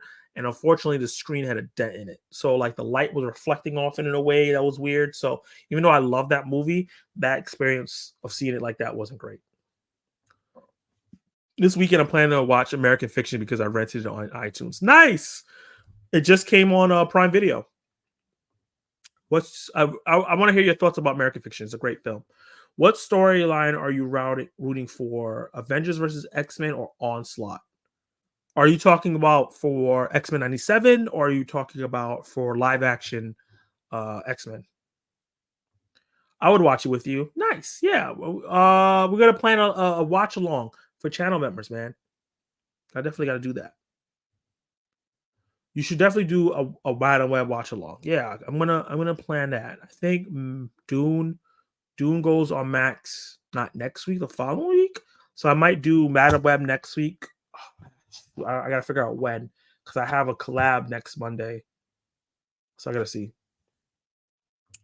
If you do that, Zach, I'll definitely do a watch along with you. Nice. Me too. I'll join for a web along. Web along. Best movie this year that didn't do well in your opinion. Ooh, okay. Let me look at my letterbox real quick. Where is my I have it in movie stuff, right? Yeah. What's a movie that I thought was great? Well, right here off letterbox, right away, I could say Challengers. One of my favorite movies of the year. It's not doing as good as it should. Love Lies Bleeding, Civil War are two movies that I thought were fantastic and are not doing that well. What else? The First Omen probably should have did better than it's doing. The Fall Guy should have done better than it's doing, honestly. And Abigail. Despite me having problems with those films, they're really, really good. And you know what? I know a lot of people hate this film, but I had fun with Argyle. I understood what kind of film it was trying to be, so that should have did better than it was. So those are a couple films. No, not in the Bronx, Brooklyn. I would never go to a theater in the Bronx. Hey, Zach, I wanted to ask you because I know you asked me a while back. I know that I told you I was waiting to get a computer, but I don't know how long that's going to be. So what are you asking me, Collective Movie? I'm not sure. Maybe this is continued later. Rat. LOT. Did you still want to do a Q&A with me, even though I won't be using I will be using my phone? Hey, man, the Q&A will be on your channel, so it's fine. Whatever you're comfortable with the presentation on your channel, I'm totally fine with that. Let me know. That sounds like a few theaters in the Bronx. Jeez. We don't have that many good theaters in Brooklyn anymore, so yeah, I go to Manhattan. I hate the sticky theater experience. There was butter on the floor when I saw Batman and Robin in theaters. Ugh, that's the worst. New York has to be big as a wishbone. Baltimore big as Clifford St. I'm told. Oh God, a wishbone. Damn, it's not that big, but they're pretty big. They're almost Master Splinter. Oh yes, 97. Oh, since it's getting renewed for season 2 and 3. I think we should get Onslaught in season 2 because it seems like that's what they're going towards with what's happening in that last episode. And then they kind of set up the Avengers stuff with showing Captain America. They teased Hulk. Spider-Man was teased. So let's do that third season. Madam Web, what do you do to deserve that punishment? Damn, is anything doing well other than Dune? What is doing well? Godzilla X Kong did well. Beekeeper did well. Imaginary did well. Night Swim did well. What else did well? Mean Girls did okay. Immaculate did well. Roadhouse, well, it ain't going theaters, so that don't count. What else? Kingdom Planet Ace is kind of doing well, but we'll see. And Dune, yeah, not a lot of movies are doing fantastic, unfortunately. Even like Ungenly Warfare didn't do well. Boy Kills World, which I want to see, didn't do well. What's happening? I just watched the Cross trailer. I can't wait to have to read like 15 of those books. Yeah, I watched that early. I was thinking about doing it, but it's a series, and I don't really do TV show stuff on here unless it's tied to a movie. But hey, Alex Cross is kind of like our Batman, like Shaft, Batman, like James Bond, like Shaft. You know what I mean? So I'm down to support it because we don't have a lot of black, characters like that and action heroes. I'll message you on Instagram. Just let me know what day works for you. Nice. What is a movie that you didn't like that are doing good in the box office? Interesting. A movie that I didn't like that did well at the box office. Are you talking about? Let's see. Nothing really. I don't think there's anything I like that did well at the box office because my bottom 5 films are Mia Kupla. That movie got trashed on Netflix. American Society of Magical Negroes flopped. Battle Web flopped. Damaged they don't even count. Rebel Moon didn't do well. Rebel Moon didn't come out in theaters. Ghostbusters didn't do that great. So I think that's 6. Is that 6? 1, 2, 3. No, that's 5. No, that is 6. So that's 6 movies. So yeah, nothing that I didn't like is doing well. Static Shock is time to bring him back. Yeah, I really hope. I know James Gunn said that he's interested in doing it and still developing it with Michael B. Jordan. So I'm down. Cross is a series. Yes, Cross is a series. It said at the end of the trailer, it said it was a series. I prayed for that. Tyler Perry was Alex Cross. We need Cross versus Madea. Let's move on from Tyler Perry's Cross.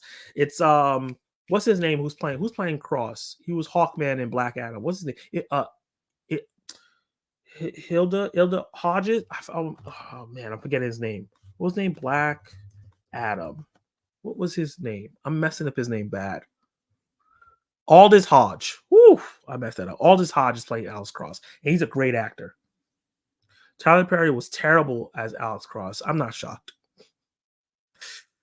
Will Cyclops snap? In the comics, he's known to snap around similar situations to what has happened in 97. I could definitely see him snapping eventually because they're planting seeds. Like the thing where he did in the interview was kind of wild. He kind of snapped there. He snapped at Professor. He has a certain temperament. I'm surprised he didn't go with Magneto, to be honest with you. Yeah, but Aldous Hodge. Yeah. Is there any movie news that talk about? A website that I usually go to all the time to kind of like get a bunch of movie news is Dark Horizons. Let me see. Movie wasn't as bad as you think it would be. Props to him for trying something different. Yeah. So yeah, Jake Gyllenhaal is going to be returning for Roadhouse 2, which I'm excited for because I really like that last Roadhouse. It's one of my favorite films of this year. I think it's number 12 for me this year. So we're getting a second one because it did so well, which is going to be interesting because, you know, this was a remake of a film.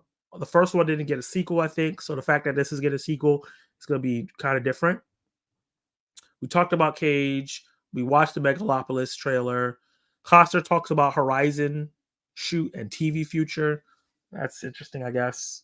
Not really interested in the Horizon film. They've been talking about Furiosa and the difficulties of filming that film, which is interesting. I always find it weird that, and I think it was Have You Seen with T talked about this. Anytime there's a female-led film, there's negative press that gets talked about. I don't know why. I don't know why all this negative press is coming out all of a sudden. Wicked had a new featurette that came out. I know a lot of people are high on that. I'm not too high on it. Looney Tunes has a new film coming out based on that cartoon that came out in 2020 about them trying to save the world from aliens. So that's pretty cool. Chris Pratt talked about that he's going to be returning to Marvel and he's going to be in DC. He's definitely going to do both. So that's going to be really cool. I kind of had a feeling that was what's going to happen. Doctor Strange sequel cost $415 million. That's insane. But yeah, that's some of the other news stories that I didn't cover in the main topics.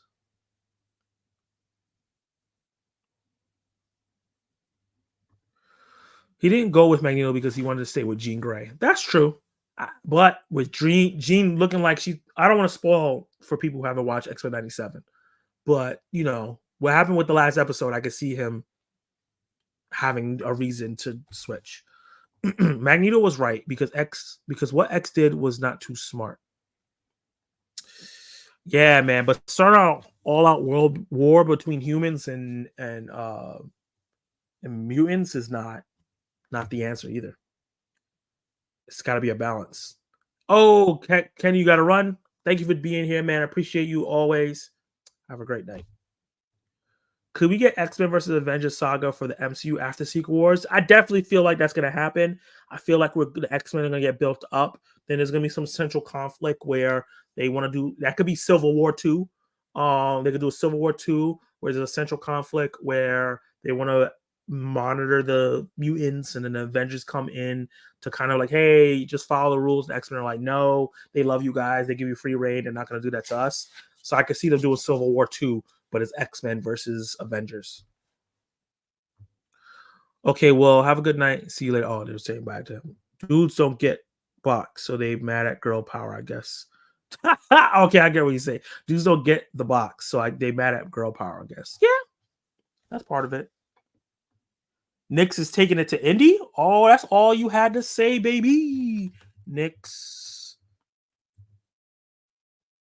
versus Pacers.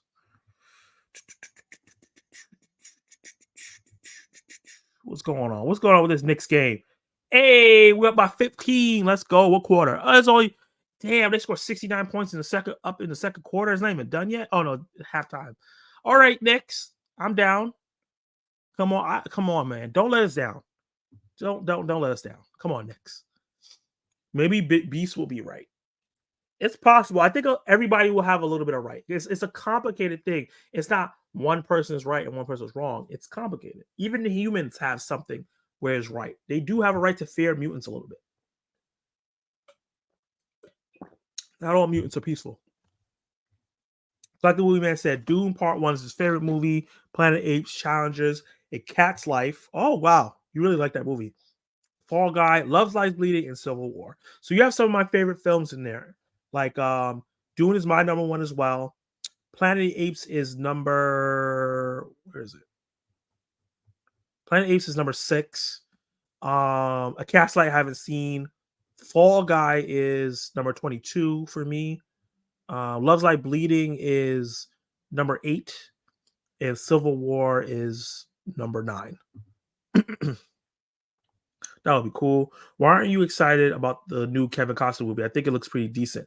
Just based on the trailer, I don't like that it looks like they're trying to portray the American Pilgrims as like heroes versus the Native Americans. That's a no-no for me. That's the vibe I got off the trailer. I don't like that narrative at all. The Pilgrims were terrible people. They caused death, disease, and killed the native people and took over the land when they shouldn't have. So if they're being betrayed in any heroic light, you can miss me on that. And that's kind of what I got from the trailer. Katie, and then especially with Kevin Costner being the main star of the Pilgrims, and there's no name actor for the Native Americans. Katie gonna be like, get me to New York. Oh God. Damn, 22? Yeah, man. 22 out of 40. How many movies I've seen? 44. That's not bad. That's in everyone's history books. It is, but a lot of people interpret history differently, you know? Make Columbus Day great again will be the tagline for that movie. Don't do that. I don't think they're going that far. Make Columbus Day great again is crazy. That's nasty work right there, Kal-El. I didn't know that. I'm sorry. I know it's a 4-part movie and the first 2 parts are coming this year. You don't have to say sorry. If you're interested in the film, that's totally fine. It just doesn't seem like it's for me. You know? Doesn't seem like it's for me. But look, hopefully the first one does well and you guys enjoy it and everything like that. But I think I'm going to be missing that one. What's your favorite Avenger? Mine is Cap. My favorite Avenger is Spider-Man because that's my favorite Marvel hero. That's my favorite superhero, period. So my favorite non-Spider-Man Avenger is Cap. I love Cap. In the comics, in the movies, he reminds me so much of like Superman in a great way. Oh, I just didn't know about the history behind it. Okay, gotcha. Yeah. The history behind it's not great. Also, who's your favorite X-Man? Ooh, boy. That is... It might be Cyclops, to be honest with you. I love me some Nightcrawler, but it might be Cyclops. Yeah, because I love Cyclops, man. He's such a great character. He reminds me so much of that Captain America, Superman cloth, but he has that edge to him now. I like Nightcrawler. Obviously, I love Wolverine. I think Havoc is cool. Lockheed. Obviously, Magneto's boss. Psylocke is cool. There's a lot of great X-Men. I love Gambit for a long time. Pretty much every movie that is about white people coming over here, taking over Native American land, makes it look like the white people are good and Native Americans are savages. It's kind of sad that they keep doing it to this day. It's American propaganda, which is like, I get it. It's the country. You want to put every country does propaganda to make themselves look better. So I get it. I can't. I don't. If reviews come out and say it's different from what I think it is, because the trailers could be misinterpreting what it is, then maybe I might go check it out. But right now, it's not. I don't have any interest in it. Mine is Beast. Beast is so good. Underutilized. Comic wise, Cap. Movie wise, Thor and Stark. Okay, that's fair. Movie wise, Cap is still my favorite Avenger as well, even with Spider-Man there. Cap is my favorite MCU character.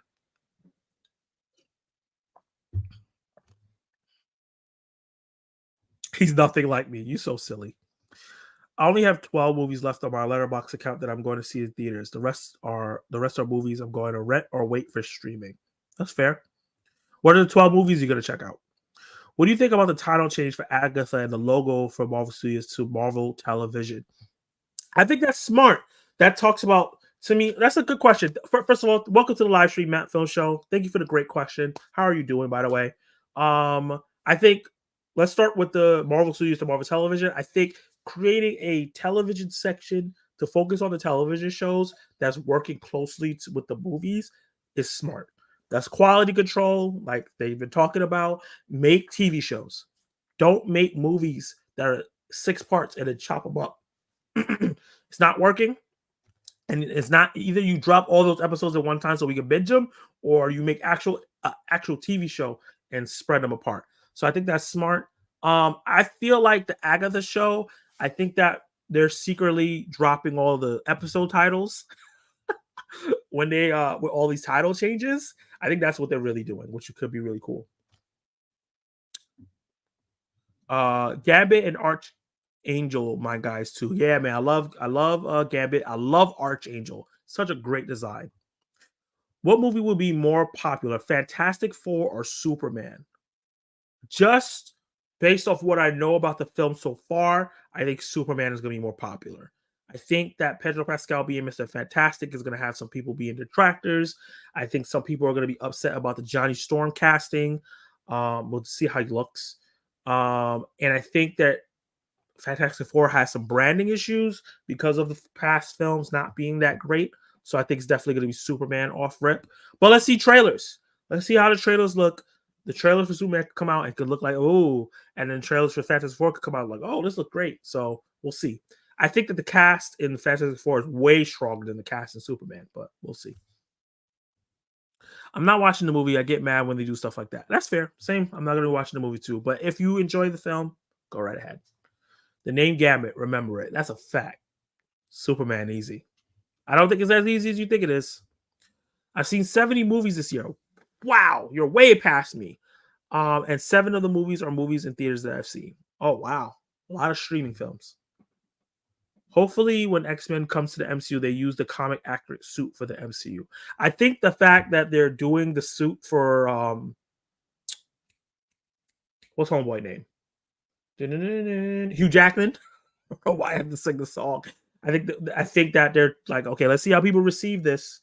And people are like, oh, this looks great. Let's see how it happens in the movies. Let's see how the general audience receives it.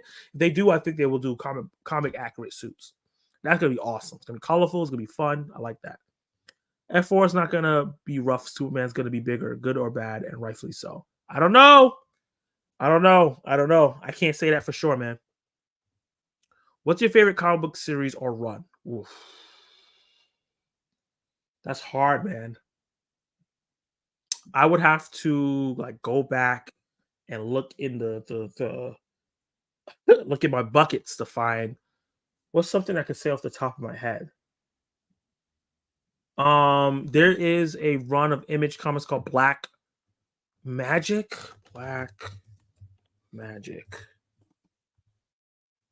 Who wrote this? That I can recommend to you. Greg Rucka, who's a famous comic book writer. He's on there. Paper Girls, which had a TV show that failed, unfortunately, but the comic book is great. That is another comic book that I really like. That's by Brian K. Vaughan. Yeah, that's really good. Oh my god, Tokyo Ghost, which is Kenny Sparks' favorite comic book. Tokyo Tokyo. Am I spelling Tokyo right? Yeah, Ghost. That's really good. That is made by Rick Remender, another great comic book writer. So those 3 of my favorite comic book runs I can think of. I don't have anything for like Marvel or DC right now. I really have to go look in my buckets and see. I think Superman American Alien is one of my favorite DC runs. I really, really like that one. I really wanted that adapted into a Superman story. Batman Year One is great. Yeah, that's the ones I can think off the top of my head right now. No, they're not streaming movies. They're movies that are either bought or movies or streamed. Okay, gotcha. When do you think we'll see Agent Abby Brand in the MCU? I'm not sure who that is. Agent Abby Brand. Abigail Brand. Oh, a lot of people thought this was going to be Amelia Clark's character in Secret Wars, and it wasn't. I don't know, because I know she works for Sword and Shield. They have established that Sword is a thing. I'm not sure when Sword is going to be brought up again. If they bring back Agent of Shield like they should, then maybe they could do that with her there. But yeah, Kingdom Come, great series. Marvel Zombies are both of those series are dope. Do you think Proximus right-hand man was the descendant of Koba? Maybe, if possible. One thing I'll say about this franchise, I appreciate them honoring Caesar and using him within the story, but I do not want every character to be related to another character from the Caesar franchise. Like, I don't want, he is actually the great grandson of Caesar, and this is the great grandson of Koba. Don't do that. Just make these characters be influenced by their words and their actions, but they be their own characters so they can come up and be iconic on themselves without being related. Not every movie needs to do that. Kingdom Come is so great. Yeah, man. I think that James Gunn is going to do that storyline because he did this Kingdom Come logo for Superman. I think he's going to do that. Thoughts on an Alien movie? Are you talking about the new one, Alien Rumbleless? The trailer looked really, really great. I saw it when I went to go see Kingdom of the Planet of the Apes. I'm down. And I'm a fan of Kaylee Spaney, so I'm down. Is there any horror comic books that are good and cheap? Ooh. Black Magic has a little bit of horror in it. Let's see, horror comic books. Cheap, I don't know, but Something is Killing the Children is a great one. Let's see. Misfits is a great one. Prodigy, Volume 1, The Evil Earth is a great one. Freddy versus Ash is a cool crossover. These are all like $16, $20. I don't know what your budget is. What else is there? Do Not Disturb is a great one, and Them, which is like $10.99. Lock and Key is a great one. The Walking Dead, Sandman, Hellboy, and Swamp Thing, and Uzumaki is creepy. So there's a couple that you could go check out. You might be able to see if there's on sale. Where was Cornelius? Cornelius? Who was Cornelius again? Cornelius. Kingdom Apes. Cornelius. Why am I... Cornelius? What character was Cornelius? I think we'll get Kingdom Come at some point from these looks of the Superman logo. Yeah, I do think so as well. Oh, Spawn. Yeah, Spawn's a great one. It's been going on for a long time. I don't know if the older comics you might be able to get cheap, but some of the new ones, yeah. I'm not too interested in the new Alien movie. It looks okay, but it'll be a movie that I rent. Looks great to me. What do you think of what happens in the sequel? Do you think the astronauts show up? I don't think so. I think this is way before what happens in the original Planet Apes. I think we're gonna get like an original trilogy here of this film and this dynamic of the humans trying to come back and take over, and then maybe we might get remakes modern remakes of those old films with those twists and things like that. I don't think they're going to do all that in this franchise. I really hope Disney gives us 4K of the new Planet Apes movies. Me too. Me too. Freddy versus Jason versus Ash, hard to find, but good price. Nice. Hard to find for a good price. Okay. Caesar's son. Oh, Cornelius. He's probably dead. This is generations after Caesar. So he probably grew up, got old, and died. I read on comic book CBR that it's hard for the actors to act normal. Huh? What do you mean? What do you mean by that?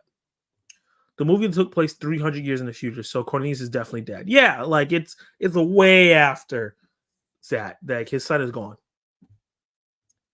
Romulus looks cool. Hey Zach, have you watched Shogun yet? And I wanted to tell you I just watched Shippuden. I'm on episode 25. How are you liking Shippuden, man? I love that series. I haven't watched Shogun yet. I definitely want to watch it.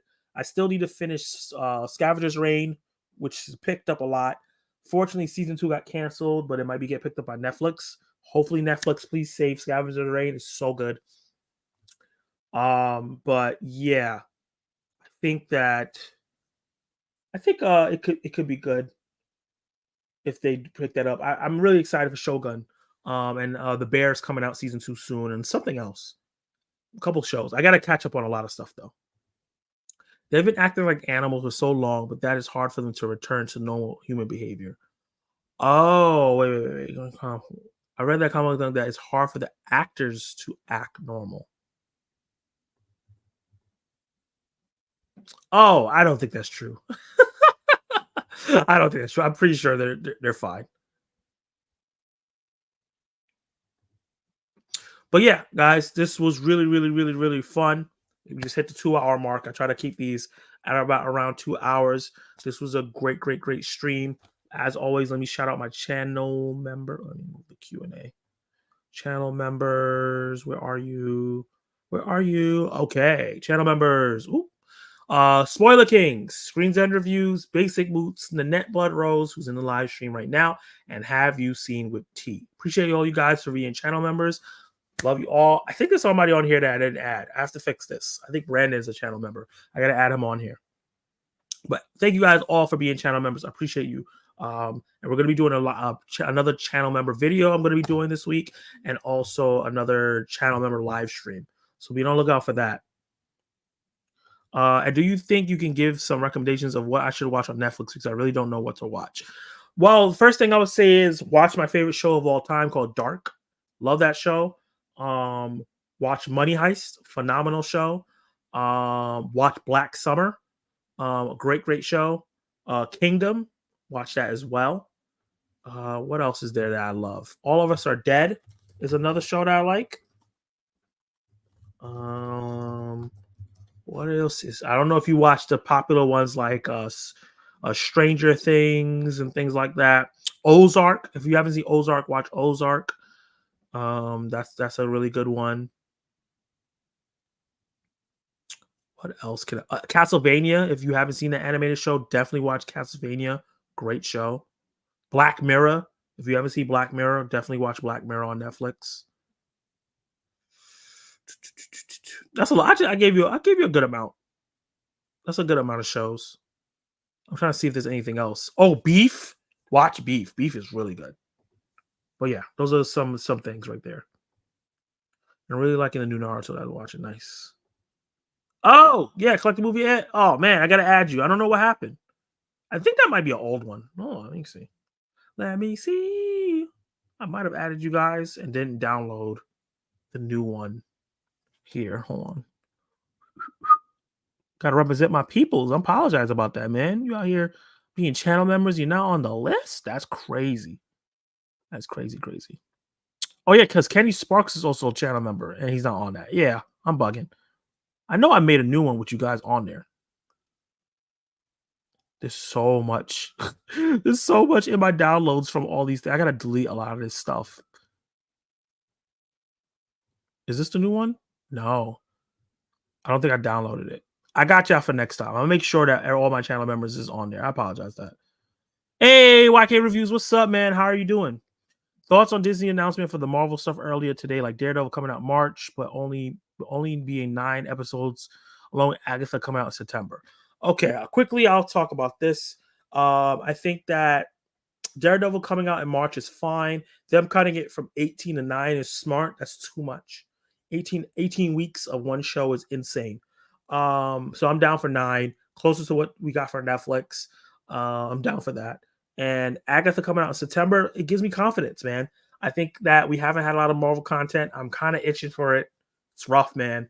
It's not nothing. I didn't have a problem with Marvel putting out content. I just need them quality. And I liked most of the stuff that they were putting out. But now that we're in a drought, it's killing me.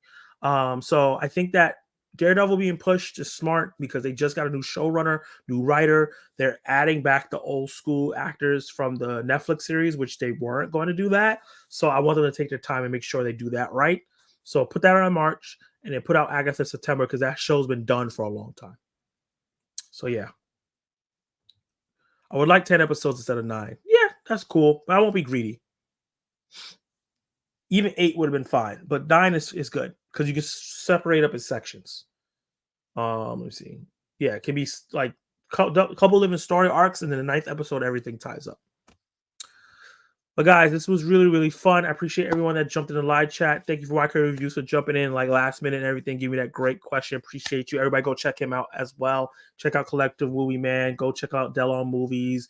Go check out Nanette Blood Rose. Check out Kal-El Daily. Check out 80s Kids from the 90s. Who else was in here? Have You Seen with T? Go check him out. Matt Film Show. Check him out. Kenny Sparks. Sub to him if you're not already sub to Kenny Sparks. And just Dave Show. Go subscribe to each other. Everyone's here is a great YouTuber. Definitely do that. And yeah, they better not be 25-minute episodes. That would suck. I'm pretty sure they're gonna be an hour long. But yeah, this was great. I'll see you guys in the coming days. I have stuff planned. Don't want to say what it is right now. And I'll see you guys next time. Appreciate you all. Peace.